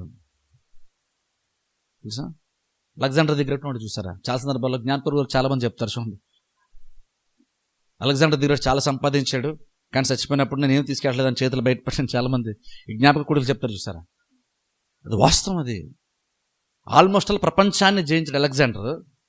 ఆయన సాధించిన దాని కారణం బట్టి ద గ్రేట్ అనే బిరుదు ప్రపంచం ఆయనకి ఇచ్చింది. కానీ ఆయన అడిగితే నాకు తృప్తి లేదంటున్నాడు ఆయన. మనం అనుకుంటాం అలా నేను ఉంటే బాగున్నాను, నేను కూడా అలా ప్రతిదీ సాధించేస్తే బాగున్నాను, నేను కూడా అలాంటి అలెగ్జాండర్ లాగా నేను ఆ పోస్టులు ఉంటే బాగున్నాను మనం అనుకుంటున్నాం. కానీ ఆయన అడగండి, ఆయన లోపల ఎంత ఆయన స్ట్రగుల్ అవుతున్నాడో, ఆయన ఎంత ఎంప్టీనెస్ ఫీల్ అవుతున్నాడు లోపల, అది ఆయనకే తెలిసింది, ఎవరికి తెలీదు. కానీ పక్క రాజ్యాలు, ఇరుగుపు రాజ్యాల వల్ల నేను కూడా ఆయనలాగా చక్రవర్తిగా మారిపోతే బాగున్నాను అనుకుంటున్నారేమో. కానీ అడగండి, ఆయన చెప్తున్నాడు అబ్బాయి ఇవన్నీ నాకు అసలు తృప్తిని ఏమీ నాకు ఇవ్వలేదు. ఎగ్జాక్ట్ దేవుడు అదే చెప్తున్నాడు ఇక్కడ. ఎలా బ్రతకాలో మనకు చెప్తున్నాడు దేవుడు ఇక్కడ. అన్నాడు, నువ్వు వాటిని బేస్ చేసుకుని బతకద్దు, నీ బలాన్ని బేస్ చేసుకుని బతకద్దు, నువ్వు నన్ను బేస్ చేసుకొని విశ్వాసంతో బ్రతకడం నువ్వు నేర్చుకో అని దేవుడు చెప్తున్నాడు. ఇక్కడ వాళ్ళంతా ఆశ పెట్టినా సరే, వాళ్ళు ప్రతి జనమును వాళ్ళు వశపరుచుకున్న తర్వాత కూడా, తమది కానిటువంటి వాటిని వాళ్ళు సాధించుకున్న తర్వాత కూడా వాళ్ళు తృప్తి అన్నదే అక్కడ చూడండి. దేవుడు మాట్లాడుతున్నాడు, తనది కాని ఆక్రమించండి. 6వ వచనం చదవండి. తనది కాని దాన్ని ఆక్రమించి అభివృద్ధి నొందిన వానికి శ్రమ, తాకట్టు సొమ్మును విస్తారముగా పట్టుకుని వానికి శ్రమ, వాడు ఎన్నాళ్ళు నిలుచును అని చెప్పుకొనుచు వీరందరూ ఇతనిని బట్టి ఉపమాన రీతిగా అపహాస్యపు సామెత ఎత్తుదురు కదా. చూడండి, ఇక్కడ మాటతో చూడండి, దేవుడు చెప్తున్న మాట, వాడు ఎన్నాళ్ళు నిలుచును అని చెప్పుకొనొచ్చు వీరందరూ ఇతనిని బట్టి ఉపమాన రీతిగా అపహాస్యపు సామెత ఎత్తుదురు కదా. ఇక్కడ చూడండి, అలాంటి వాళ్ళ గురించి బైబిల్ దేవుడు చెప్తున్న మాట, ఎన్నాళ్ళు నిలుస్తారు వాళ్ళు, ఎన్నాళ్ళు నిలుస్తారు అంటే అంత సాధించిన తర్వాత కూడా బేసిక్గా వాళ్ళు ఎంతకాలం అలా ఉంటారో బేసిక్గా తెలియనటువంటి ఒక స్థితి. అటు రకంగా చెప్పాలంటే ఆ స్థితి ఎప్పుడు కూడా శాశ్వతమైనటువంటిది కాదు. అసంతృప్తిలో బ్రతికేటువంటి జీవితం ఎంతకాలం ఉంటుంది? అలెగ్జాండర్ ఎంతకాలం బ్రతికాడు? నువ్వు నేను బ్రతికినంత వయసు కూడా అబ్రహాంకి లేదు, అలెగ్జాండర్కి లేదు. అంటే బేసిక్ అర్థం ఏంటి? అంత సాధించిన తర్వాత కూడా ఇంకను అసంతృప్తిలో బ్రతుకుతున్నారు. ఎంతకాలం వాళ్ళు నిల్చుంటారో బేసిక్గా తెలియనటువంటి ఒక స్థితి. ఇది కేవలం నేను చచ్చిపోవడం గురించి మాట్లాడలేదు. ఇక్కడ అసంతృప్తితోనే జీవితం ముగిసిపోతుంది చూసారా. అంత ఉండి కూడా తృప్తి లేకుండానే జీవితం అయిపోతుంది చూసారా. దాని గురించి చెప్తున్నాను నేను ఇక్కడ. విశ్వాసంతో బ్రతకడము, దేవుని ఆధారం చేసుకుని బ్రతకడం ఎంత ఇంపార్టెంట్ చెప్పే ప్రయత్నం చేస్తున్నాను. అదేదో నువ్వేదో గొప్పగా సంపాదించుకోవడానికి విశ్వాసం ఉంచని నేను చెప్పట్లేదు ఇక్కడ. నీకు ఆ తృప్తి ఉంది చూసారా, అది నీకు విశ్వాసంతో జీవించేటువంటి జీవితానికి వస్తుంది ఆ తృప్తి. తెలుసా? అది ఏమీ లేకుండా కూడా నువ్వు విశ్వాసంతో నువ్వు దేవునిపైన ఆధారపడితే నువ్వు చాలా హ్యాపీగా బ్రతుకుతావు. తెలుసా?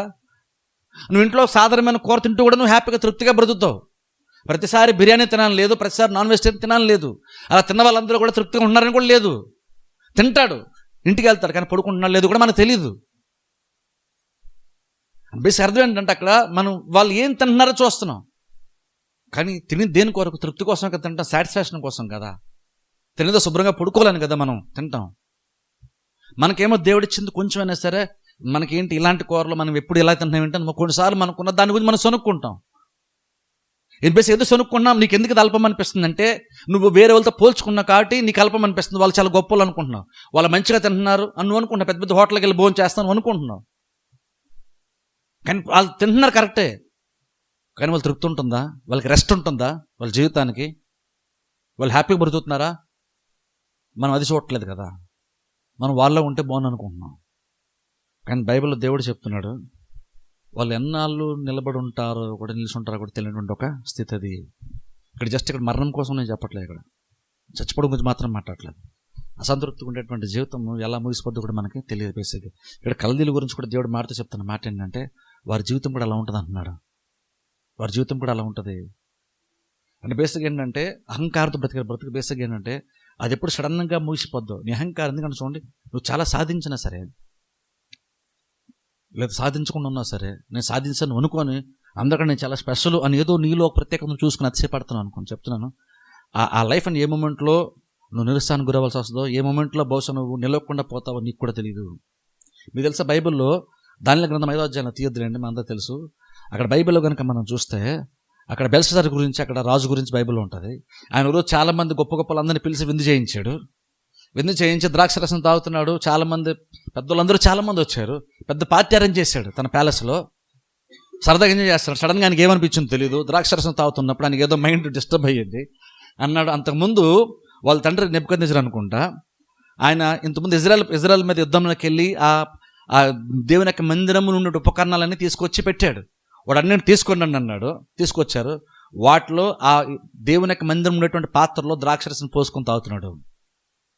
ఇప్పుడు చూడండి, నెక్స్ట్ ద్రాక్షరసం తాగాలనుకుంటే నీకున్న పాత్రలు నువ్వు తాగొచ్చు. కానీ కొన్నిసార్లు చూడండి, మనం తెలియకుండా ఎంత లిమిట్ క్రాస్ అయిపోతుంటే అహంకారం ఉన్నప్పుడు నీకు అవసరం లేనటువంటి పనులు కూడా కొన్నిసార్లు చేస్తావు. బేస్ అదేంటంటే నీకు ఆ టైం తెలియదు. ఎప్పుడైతే అహంకారం అనేటువంటిది ఎప్పుడైతే అది నువ్వు కలిగి ఉంటావో, నువ్వు ఎప్పుడు తగ్గాలో, ఎప్పుడు నువ్వు పత్రానికి వెళ్ళిపోతావు నీకు కూడా తెలియదు. తెలుసా, బేస్ మనం అనుకుంటామంటే అది నేను రేపు నాశనంగా వెళ్ళిపోతాను అనుకుంటే ఆ పాయింట్లు ఆగిపోతావు అనుకుంటావు. కానీ అహంకారంతో మనసు ఎలాంటిదంటే బేసిక్గా ఆ లిమిట్ నీకు తెలీదు. అలాగే బెల్షస్సర్కి కూడా తెలియదు. ద్రాక్షరసం తాగుతున్నాడు, బాగుంది కదా, తాగొచ్చు, పోనీ అన్యుడే కాబట్టి తాగొచ్చు, ఆయన విశ్వాసం కాదు కాబట్టి ఎలాగైనా ప్రవర్తించవచ్చు. కానీ సడన్గా చూడండి, ఆయనకి ఏమైందంటే తాగుతున్నాడు, ద్రాక్షరసం తాగుతున్నాడు, కానీ ఇజ్రాయెల్ దేశం తీసుకొచ్చినటువంటి ఆ పవిత్రమైనటువంటి పాత్రలో తాగాలనిపించింది ఆయనకి. పోసుకొని తాగుతున్నప్పుడు సడన్గా ఒక చేయి గోడ మీద రాయడం మొదలెట్టింది. వెంటనే భయం వేసింది. పార్టీ అరేంజ్ చేసినోడు హ్యాపీ ఫీల్ అవ్వాల్సినటువంటి వాడు టెన్షన్ పడడం స్టార్ట్ అయ్యాడు, వణికిపోవడం స్టార్ట్ అయ్యాడు. ఏదో కనబడింది, ఏదో రాసింది, ఏంటో అర్థం కాలేదు. తన దగ్గర ఉన్న వాళ్ళందరినీ పిలిపించాడు, జ్ఞానాలు పిలిపించాడు, ఎవరికీ తెలియదు. చివరికి తన భార్య చెప్తే అప్పుడు దానియేలుని పిలిపించాడు. దానియేలు వచ్చి అప్పుడు చెప్తాడు, ఏం చెప్తాడంటే, దేవుడు నేను త్రాసులు వేసాడయ్యా, నువ్వు తక్కువవాడే కనబడ్డావు కాబట్టి నీ పని దేవుడు తీర్పులో తీసుకొచ్చాడు, నీ పని అయిపోతుంది. ఇప్పుడు త్రాసులు వేసాడు అంటే దేవుడు మెజర్ చేస్తున్నాడు. నువ్వు తేలిపోతే అర్థం ఏంటంటే నువ్వు ఏ స్థాయిలో ఉండాలి, నువ్వు ఆ స్థాయిలో నువ్వు యాక్చువల్గా లేవు. దేవుడు నీకు ఇచ్చినటువంటి అవకాశాలను బట్టి, దేవుడి జీవితంలో చేసినటువంటి మేలుతో దేవుడు పోలుస్తాడు. నీ లైఫ్ నీ స్థితితో మ్యాచ్ అవుతుందా? నువ్వు ఉండాల్సినటువంటి స్థితికి, నువ్వు ఉంటున్న స్థితిని దేవుడు త్రాసులేసి పోలుస్తున్నాడు. జాగ్రత్తనండి, ఎంత డేంజర్ సిచ్యువేషన్ చూడండి. నీకు దేవుడు ఎన్ని అవకాశాలు ఇచ్చాడు. అసలు నువ్వు యాక్చువల్గా నువ్వు ఎలా ఉండాల్సినటువంటి వాడివి, నువ్వు ప్రజెంట్ నువ్వు ఎలా ఉన్నావు అన్న దాంతో రెండింటితో దేవుడు నువ్వు ఎలా ఉండాలి, యాక్చువల్గా నువ్వు ఎలా ఉన్నావు దేవుడు త్రాసులేసి చూస్తున్నాడు. చూసినప్పుడు తేలిపోయాడంట. అంటే అర్థం ఏంటంటే ఉండాల్సిన స్థాయిలో ఆయన స్థితి లేదు. అది ఎప్పుడు తెలుస్తుందంటే దానికి దానిలో వచ్చాడు, మీనింగ్ చెప్పాడు. మీనింగ్ ఎప్పుడైతే చెప్పాడో సన్మానించాడు, దానియేలుని సన్మానించాడు. కానీ మీకు తెలుసా, ఆ రాత్రే చనిపోయిన బైబిల్ ఉంటుంది. చనిపోవడం మాత్రమే కాదు, రాజ్యం కూడా డివైడ్ అయిపోయిందని అదే అధ్యాయంలో ఉంటుంది. దాని గ్రంథం 5వ అధ్యాయంలో ఉంటుంది.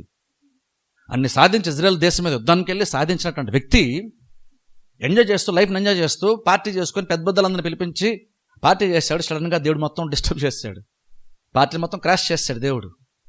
ఎందుకని తనకు తెలియలేదు.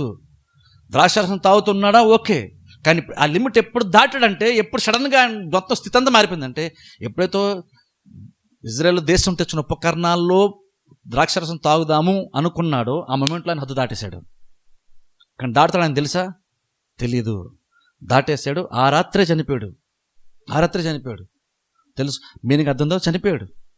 ఆ తర్వాత రాజ్యం కూడా డివైడ్ అయిపోయింది. అంటే బేసిక్గా చూడండి, అంటే అందుకనే మనము దీనత్వం కలిగి ఉండి ఎంత ఇంపార్టెంట్ చెప్తున్నాం. అహంకారం అంటే మనకి ఎంత ప్రమాదం తీసుకొచ్చి చెప్తున్నా. అనిలుగానే కాదు, బేసిక్గా మనకైనా అంతే. ఇంకా చెప్పండి, మన దగ్గర దేవుడు ఇంకా ఎక్కువ ఎక్స్పెక్ట్ చేస్తాడు. మన దగ్గర నుండి దేవుడు నీకు ఎంత సపోర్ట్ చేశాడు, నువ్వు దేవుడిని ఎంత తెలుసుకున్నావు, నువ్వు దేవునికి ఎంత చోటిస్తున్నావు, నువ్వు యాక్చువల్ ఎలా బ్రతుకున్నావు, నువ్వు యాక్చువల్ ఎలా బ్రతకాల్సింది దేవుడు కంపేర్. ఎప్పుడైతే నువ్వు తేలిపోతావో నువ్వు ప్రాబ్లంలో ఖచ్చితంగా నువ్వు వెళ్ళిపోతావు. ఇప్పటివరకు బాగుంది కాబట్టి ఇక ముందు అంత బాగుంటుంది ఇప్పుడు అనుకోవద్దు. ఖచ్చితంగా అలా ఉండదు. అప్పటి వరకు నువ్వు బాగానే వెళ్ళిపోయావు కాబట్టి, అన్ని రాత్రులు బాగానే గడిచిపోయింది కాబట్టి నెక్స్ట్ డే కూడా బాగానే గడిచిపోద్ది అనుకోవద్దు. ఖచ్చితంగా అక్కడ సిచ్యువేషన్ మారిపోయే ప్రమాదం ఉంటుంది. మనకు తెలియదు అది. ఆ సిచ్యువేషన్లో ఖచ్చితంగా వెళ్తాం.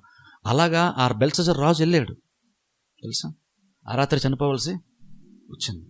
బేసిక్ ఏంటంటే మనము ఆ రకమైనటువంటి మనస్తత్వంతో బ్రతికినప్పుడు, అహంకారంతో ప్రతి దాన్ని అల్పంగా ఎంచుతున్నప్పుడు, ఆటోమేటిక్గా నువ్వు ఆ మైండ్ సెట్ ఉన్నప్పుడు నువ్వు ఎప్పుడు హద్దు దాటేస్తావో, ఎప్పుడు నువ్వు త్రాసులో తేలిపోతావు నీకు కూడా తెలియదు. కానీ దేవుడు త్రాసులో వేస్తూ ఉంటున్నాడు.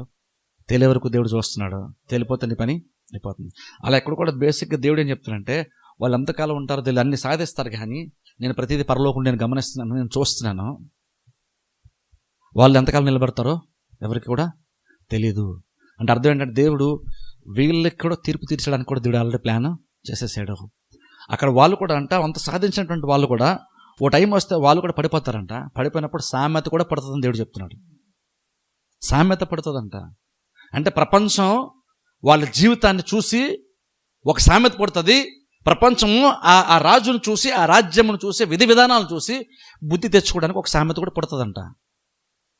అంటే చెప్పండి చూసారా అలెగ్జాండర్ గురించి. ఆల్మోస్ట్ చాలా మంది జ్ఞాపక కొడుకులో అలెగ్జాండర్ గురించి చెప్తారు.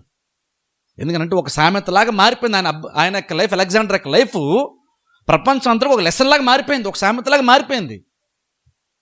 అందుకని ఆయన అందరూ అలాంటి సందర్భాల్లో జ్ఞాపకం చేసుకుంటున్నారు. అలాగే దేవుడు అంటున్నాడు, ఇలాగ సామెత పడుతుంది, వీళ్ళని బట్టి కూడా సామెత పడుతుంది అంటున్నాడు. అంత సాధించారు చూసారా, ఎలా ఊరికి వాళ్ళు పోయారు అని సామెత కూడా పుడుతుంది అంటున్నాడు దేవుడు. అలాగని దేవుడు ఇంకొక దేవుడి గురించి చెప్తాను ఇక్కడ చూడండి. అలాగని దేవుడు అన్ని జనులకు తీర్పు తీర్చినప్పుడు కానీ అందులో దేవుడు నిజంగా అతిశయపడేటువంటి వాడా? ఒకసారి ఆలోచన చేద్దాం. ఇంతలాగా వాళ్ళు ఎలా పడితే విర్రవీగుతూ వాళ్ళు రాజ్యం మీద యుద్ధానికి వెళ్తున్నారు కాబట్టి దేవుడు వీళ్ళని శిక్షించేటప్పుడు, అంటే కల్దీలు శిక్షించేటప్పుడు కూడా దేవుడు హ్యాపీ ఫీల్ అవుతాడా? సామెత పడుతుంది. బహుశా చాలామంది చాలామంది వీరి గురించి సంతోషించేటువంటి వాళ్ళు ఉంటారేమో. ముఖ్యంగా ఏంటంటే ఎవరైతే బాధితులు ఉంటారో, అంటే ఇజ్రాయెల్ ప్రజలు లాంటి వాళ్ళు, ఈ కల్దీల ద్వారా ఇబ్బంది పడేటువంటి వాళ్ళు హ్యాపీ ఫీల్ అవుతారు ఖచ్చితంగా. ఎప్పుడైతే వీళ్ళు పడిపోతారో హ్యాపీ ఫీల్ అవుతారు ఆటోమేటిక్గా. ఎందుకంటే కల్దీల ద్వారా ఇబ్బంది పడ్డారు కాబట్టి హ్యాపీ ఫీల్ అవుతారు. సరైన తగిన శాస్త్రాలు జరిగిందని మనందరం బేసిక్ మనందరం మెంటాలిటీ అదే కదా మనది. అలాంటి వాళ్ళు కనుక చచ్చిపోయారు అనుకోండి, అలాంటి వాళ్ళకి నష్టం వచ్చింది అనుకోండి, మనం హ్యాపీ ఫీల్ అవుతాం. మనం ఏమనుకుంటాం, మనం హ్యాపీ ఫీల్ అవుతున్నాం కాబట్టి అలాంటి వాళ్ళు తీర్పు తీర్చినప్పుడు దేవుడు కూడా చాలా హ్యాపీ ఫీల్ అవుతాడని అనుకుంటాం. నువ్వు క్రిస్టియన్గా నువ్వు రియాక్ట్ అవుతున్నావు కాబట్టి నీలాగానే దేవుడు కూడా రియాక్ట్ అవుతాడని గ్యారంటీ లేదు. క్రిస్టియన్గా నువ్వు స్పందించేటువంటి రీతిలో దేవుడు స్పందిస్తాడని కాదు తెలుసా. నినివే పట్టణం గురించి యోనా ఏమనుకున్నాడు, అలా చచ్చిపోతారా బాగుని అనుకోని, బహుశా మానవ పొందేస్తారేమో నేను ప్రకటించేస్తే, అలాంటి వాళ్ళు బతకూడదు అనుకోని సువార్త ప్రకటించకూడదు, ఏదైనా ప్రకటిస్తే బహుశా దేవుడు రక్షించేస్తాడేమో, అలాంటి వాళ్ళు భూమి మీద ఉండకూడదు అనుకోని వాళ్ళని నాశనాన్ని కోరుకున్నటువంటి ఒక ప్రవక్త. కానీ దేవుడు బలవంతంగా పంపించాడు. వాళ్ళు రక్షణ పొందిన తర్వాత యోనా అలిగాడు దేవుని మీద రకంగా. అని ఇలాంటిది జరుగుతా నాకు ముందే తెలుసు అంటున్నాడు. అందుకే పారిపోయాడు. అంటే బేసిక్ ఒక పాస్టర్ మైండ్ సెట్ ఎలా ఉంది, బేసిక్ అక్కడ ఒక ప్రవక్త మైండ్ సెట్ ఎలా ఉంది అక్కడ, వాళ్ళు నాశనం అయిపోతే హ్యాపీ ఫీల్ అయ్యే మైండ్ సెట్ ఆయనకి, యోనాకి అక్కడ.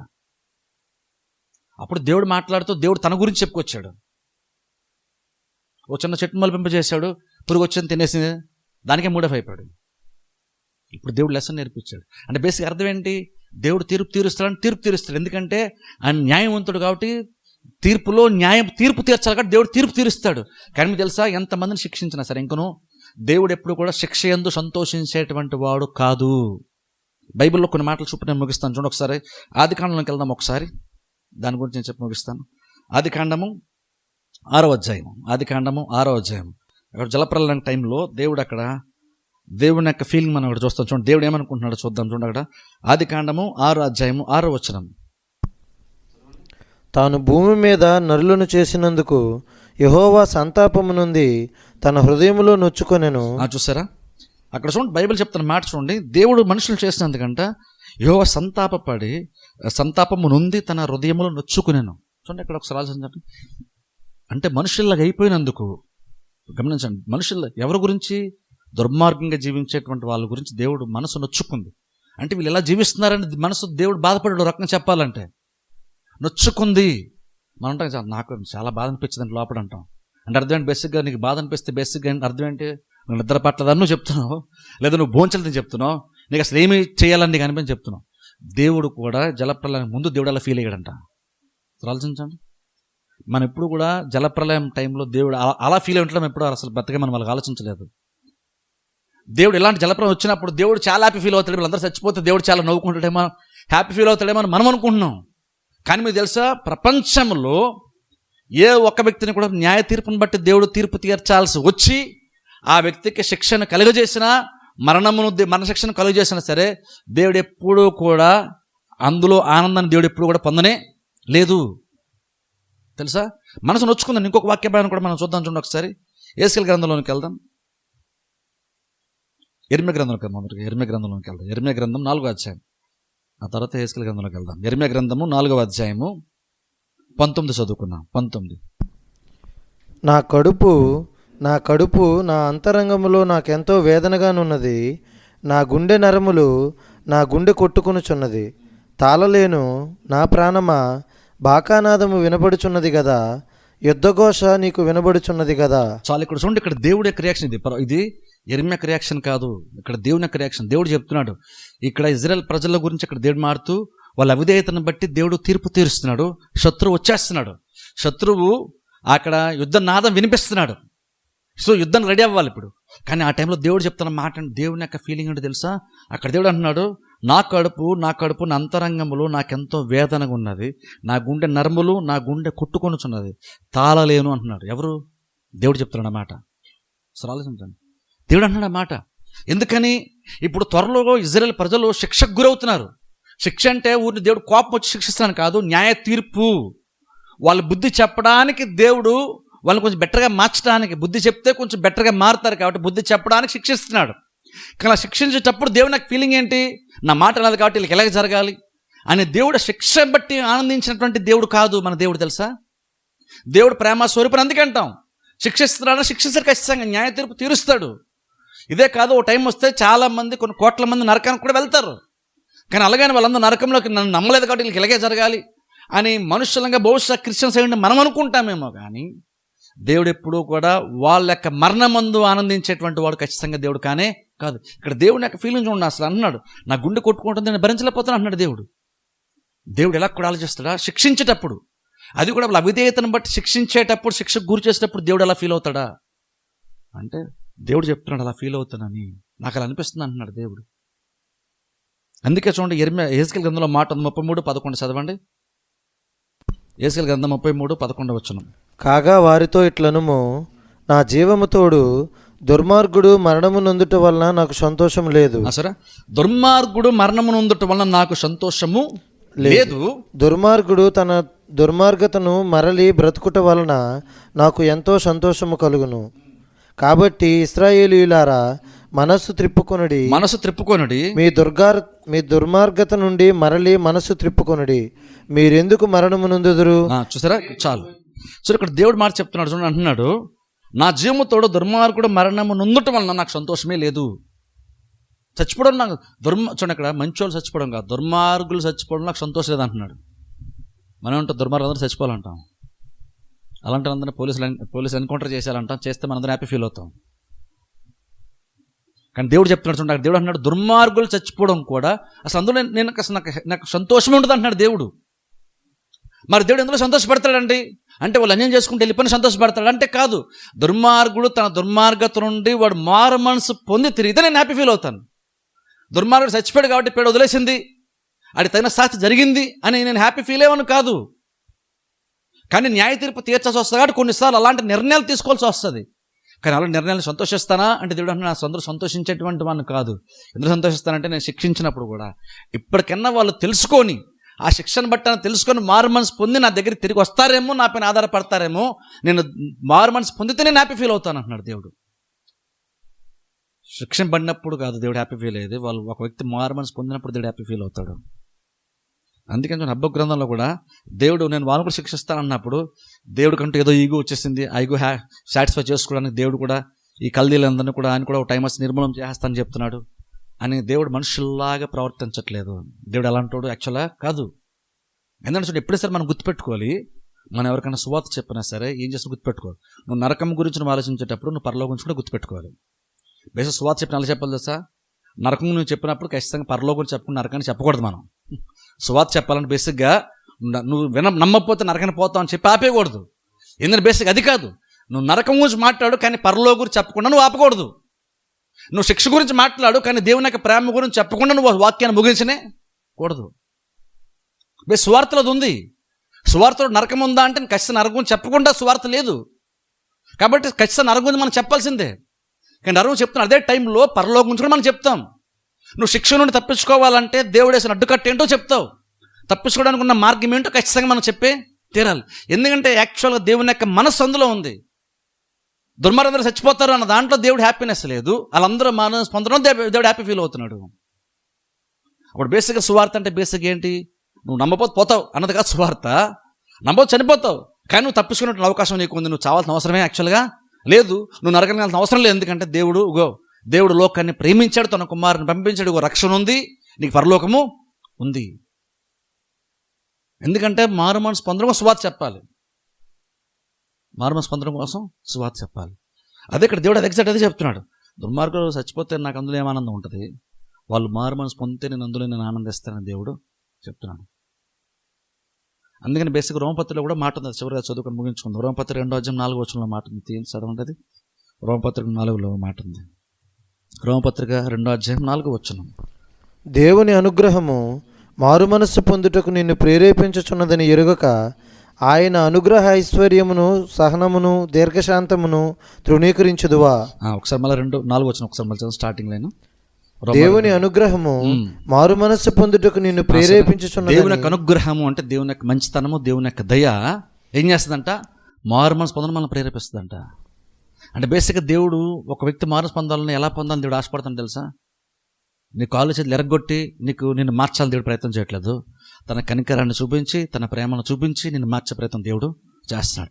కానీ అది దేవుడు అలా అనుగ్రహం చూపిస్తాను ఎప్పటికైనా మారుతామని నువ్వు ఎప్పటికే మాటినపోతే ఓ టైం వచ్చినప్పుడే నువ్వు శిక్షలోనికి గురవుతున్నావు. అలా శిక్షించినప్పుడు కూడా దేవుడు హ్యాపీ ఫీల్ అవ్వడు. అట్లీస్ట్ అప్పటికైనా నువ్వు మారు మనసు పొందు తిరుగుతావేమో అని దేవుడు మారు మనసు కోసం ఎదురు చూస్తున్నాడు. దేవుడు నేను ఏదో రకంగా పైకి లేపాలని యాక్చువల్గా దేవుని యొక్క ఉద్దేశం యాక్చువల్గా అది కాదు. ఈవెన్ చూడండి, అందుకనే మనం సువార్తలో చూస్తున్న యేసుక్రీస్తు కూడా అయ్యో అయ్యో అన్న మాట అంటారు. అంటే బేసిక్ అర్థం ఏంటి, మీకు శ్రమ అని అంటే అర్థం ఏంటంటే అక్కడ ఏదో నువ్వు ఇలా పోవాలని శాపం పెడతానట్టు కాదు. అక్కడ అర్థం నువ్వు జాగ్రత్త పడు అని చెప్తున్నాడు దేవుడు. జాగ్రత్త అని చెప్తున్నాడు దేవుడు. జాగ్రత్తలో యేసుక్రీస్తు కూడా సువార్తలో చాలా సందర్భంలో శ్రమ అని మాడతారు, అయ్యో అని మాడతారు. తూరు సీదోను పట్టణం గురించి మాడతారు, తూరు సీదోను పట్టణం గురించి క్రీస్తు మాడతారు. బేసిక్ అర్థం ఏంటంటే దేవుడు ఇలాగ శిక్ష గురించి శ్రమల గురించి మాడుతున్నప్పుడు అర్థం ఏంటంటే నువ్వు అట్లీస్ట్ ఇప్పటికైనా మారుతావేమో అని దేవుడు దాన్ని చెప్తున్నాడు. అందుకే చూడండి, ఎవరన్నా అన్యులు ఇలా శిక్షణ పడినప్పుడు, నీకంటే తక్కువ ఆత్మీయంగా ఉన్నటువంటి వాళ్ళు అనుకున్న వాళ్ళు శిక్షణ పడుతున్నప్పుడు, ఒక కల్దీలాగానే చూసుకుందాం, ఇజ్రాయెల్ ప్రజలను చూసుకుందాం. ఇప్పుడు ఆ కల్దీలు శిక్షణ పడే మూమెంట్ వచ్చినప్పుడు, కల్దీలు శిక్ష పడుతుంటే, దేవుడు శిక్షిస్తుంటే ఇజ్రాయెల్ ప్రజలు సంతోషపడాలా? దేవుని యొక్క మనస్సు అంటే నీకు అర్థమైతే నువ్వు సంతోషపడనే పడవు. అలాంటి వాళ్ళని చూసి అలాంటి అలా జరుగుతుందండి అని మనం ఏదో గొప్ప పరిశుద్ధులు, మనం ఏదో గొప్ప ఆత్మీయంగా ఉన్నాము అని అతిశయపడ్డానికి అది టైం యాక్చువల్గా కాదు. ఇంకా నువ్వు కూడా దేవుని యొక్క అనుగ్రహంతో పడుతున్న విషయం మనం గుర్తుపెట్టుకోవడం చాలా చాలా ఇంపార్టెంట్, చాలా చాలా ఇంపార్టెంట్ అది. అందుకని ఆలోచించండి, అది కేవలం ఇజ్రాయెల్ ప్రజలకనో కల్దీలకనో కాదు, మనకి దేవుడు చెప్తున్నట్టు విషయం. ఎలా బ్రతకాలి దేవుడు మనం నేర్పిస్తున్నాడు. ఎలా బ్రతకాలంటే విశ్వాసంతో బ్రతకాలి, దేవుని పైన ఆధారపడుతూ బ్రతకాలి. నీ మీద నమ్మకం పెట్టుకోవద్దు. నీలో అంత ప్రత్యేకత ఉన్నా సరే అసలు నీ గురించి నువ్వు పెద్దగా ఆలోచించద్దు. నీ గురించి నువ్వు ఆలోచిస్తేనే నా గౌరవానికి భంగం కలిగిందండి అని అనిపిస్తుంది. నీ గురించి నువ్వు ఎక్కువగా ఆలోచిస్తూ ఉంటేనే నన్ను అవమానపరిచారంటే నీకు అనిపిస్తుంది. అసలు నీ గురించి నువ్వు ఆలోచించడం మానేసావనుకో, నీకు అవమానం చేస్తే నీకు తెలియదు కూడా తెలియదు. నువ్వు హ్యాపీగా బ్రతుకుతావు. అదే తగ్గించుకుంటే అంత అర్థం అదే. అంటే నీ గురించి ఆలోచించుకోవడం మానేస్తే నువ్వు చాలా హ్యాపీగా ఉంటావు. తెలుసు, ఈరోజు చాలా చాలా డిస్కంఫర్ట్ ఎందుకు, చాలామందికి అశాంతి ఎందుకు, చాలామంది నెమ్మది ఎందుకు లేదు, చాలామందికి ఎందుకు బాధ ఎక్కువ అంటే నువ్వు అవసరాల నుంచి ఎక్కువగా నీ గురించి మాత్రం నువ్వు ఎక్కువ ఆలోచించేసుకుంటున్నావు. ఆ కాన్షియస్తో బ్రతుకుతున్నావు నువ్వు. అంటే ఎప్పుడు నీ గురించి నీ గౌరవము, నీ ఈగో అనో, లేదంటే నీ రెస్పెక్ట్ అనో, సెల్ఫ్ రెస్పెక్ట్ అనో, నీకు వాల్యూ అనో, ఎప్పుడు దాన్ని దృష్టిలో పెట్టుకొని నువ్వు జీవించే ప్రయత్నం చేస్తావు. అందుకని తరచుగా దానికి గాయము అవుతుంది. గాయమవుతాడు, నువ్వు దాని గురించి ఆలోచిస్తూ జీవించాల్సి వస్తుంది. అసలు నీ గురించి నువ్వు ఆలోచించడం మానేసావనుకో, నీకు అవమానం కూడా నీకు అవమానంలాగా అనిపించదు, నీకు ఇబ్బంది కూడా నీకు ఇబ్బందిలాగే అనిపించదు. నువ్వు నీ గురించి అసలు ఆలోచించడం మానేస్తే అంటే అలా బ్రతకడంలో చాలా హ్యాపీనెస్ ఉంటుంది. తెలుసా, అసంతృప్తి మనకి ఎందుకు ఉంటుందంటే మనం ఎక్కువ మన గురించి ఆలోచించేస్తుంటాం. మన గౌరవం, మన రెస్పెక్ట్, మన చదువు, మనకున్నటువంటి అర్హత, మనకున్న ప్రత్యేకత, మనకున్న గొప్పతనం అనుకుంటున్నాం మనం. అందుకని ఏమాత్రం చిన్నది ఇబ్బంది కలిగినా సరే మనం చాలా బాధపడిపోవాల్సి వస్తుంది. అంటాను అన్నీ నువ్వు పక్కన పెట్టుతావు, అసలు నీ గురించి నువ్వు ఆలోచించడం మానేస్తావు అనుకో, నీకు అసలు ఇబ్బందే, మనకు చాలా హ్యాపీగా బ్రతికేస్తావు. క్రీస్తు అంత గొప్పగా ఉన్నంత హ్యాపీగా ఎందుకు బ్రతికాడు? 3.5 సంవత్సరాలు మనుషుల మధ్యన బ్రతుకుతూ, అల్పలైన వాళ్ళ మధ్యన బ్రతుకుతూ, చివరికి శిష్యుల యొక్క పాదాలు కూడా కడిగి ఇంకను హ్యాపీ ఫీల్ అయినాడు ఆయన. వీళ్ళెవరు నా పాదాలు కడగట్లేదు అని సనుక్కులేదు వాళ్ళ మీద, లేదని మూడఫ్ అయిపోలేదు ఆయన. ఆయన శిష్యుల పాదాలు కడిగి కూడా ఇంకొన్ని చాలా హ్యాపీగా ఉన్నారు ఆయన. ఒక దాసుడు, పన్నోడు, సేవకుడు చేసే పని ఆయన చేసేసాడు. చేసి ఇంకను ఆయన నార్మల్గానే ఫీల్ అయ్యాడు. ఎందుకని ఆయన ఎప్పుడు తన గురించి గొప్పగా ఎప్పుడు ఆయన ఆలోచన చేయలేదు. అందుకని ఆయన హ్యాపీగా బ్రతికాడు. ఆయన హ్యాపీగా బ్రతికాడు. చాలా సందర్భంలో మీ అసంతృప్తుల కారణం బేసిక్ అదే, మీ గురించి మీరు ఎక్కువ ఆలోచన చేస్తున్నారు. ఎదుటి ప్రాబ్లం కాదు, మీ గురించి మీరు ఎక్కువ ఆలోచన చేస్తారు. అది చేయడం అది వదిలేసేయండి. అది విశ్వాసం బ్రతకడం నేర్చుకోండి. విశ్వాసం అర్థం ఏంటి? నాదేమీ లేదు, అంతా దేవుడిదే. అది విశ్వాసం. సింపుల్గా చెప్పాలంటే నాదేమీ లేదు. అలా బ్రతకడంలో శ్రేష్టమైనటువంటి స్థితి ఉంటుంది. దానికి అప్పుడు దేవుని దగ్గర నీకు వచ్చే సప్లైలో లోటే ఉండదు. దేవుని దగ్గర నుంచి రావాల్సిన సహాయంలో అడ్డుకట్టే ఉండదు. నీ బలము తగ్గిపోద్ది, నీ జ్ఞానము నిన్ను సిగ్గుపరుస్తుంది టైం వస్తే.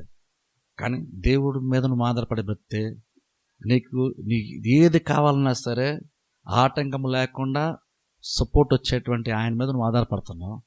ఆయన నమ్మినటువంటి ఎవరినోడు సిగ్గుపడనే పడరు. అనే విశ్వాసంతో బతకాలి. శక్తిని బలం నమ్ముకున్నట్టు కళ్ళీరు పని చివరికి ఇలా అయిపోతుందంట. ప్రపంచం వాళ్ళ గురించి సామెతగానే ఎత్తి మాడుకుంటారంట. చూడ అంతలాగా వాళ్ళు అనుకున్నాం, కానీ వాళ్ళు చూడ ఎలా పడిపోయారు, నిలబడలేకపోయారు, అంత సాధించి నిలబడలేకపోయారు అని సామెతే పుడుతుందంట. మనం అలా ఉండకూడదు. అంత సాధించి మనల్ని బట్టి అందరూ ఇంకో సామెత పుట్టేలాగా మనం బతకూడదు. దేవుని పైన ఆధారపడుతూ పడితే నీకు అంత ఎక్కువగా సాధించింది ఏం లేకపోవచ్చు, కానీ ఇంకనూ ఏ డోకా లేకుండా జీవితం గడిచిపోద్ది.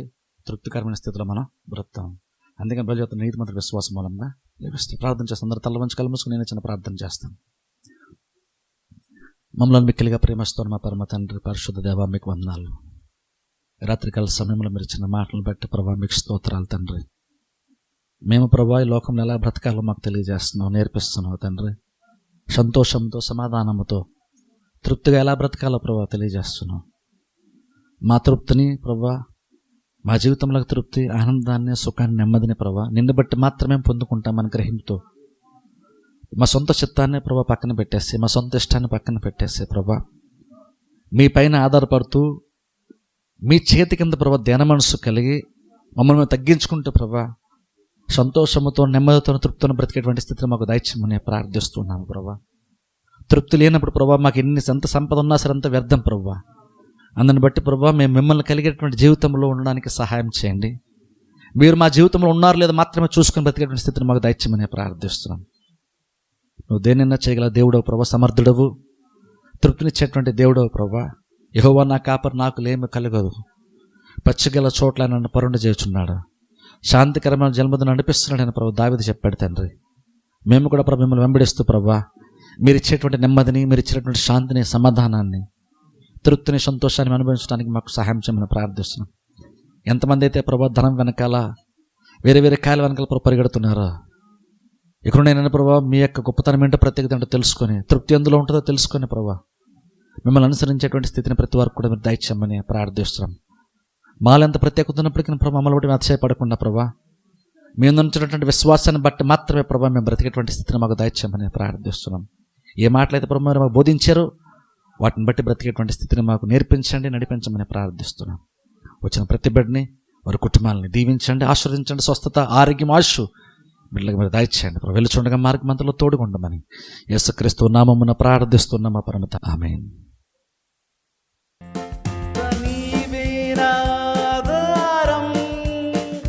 నీ ప్రేమకు సాటెవరు దేవా, నీవే నా ఆధారం.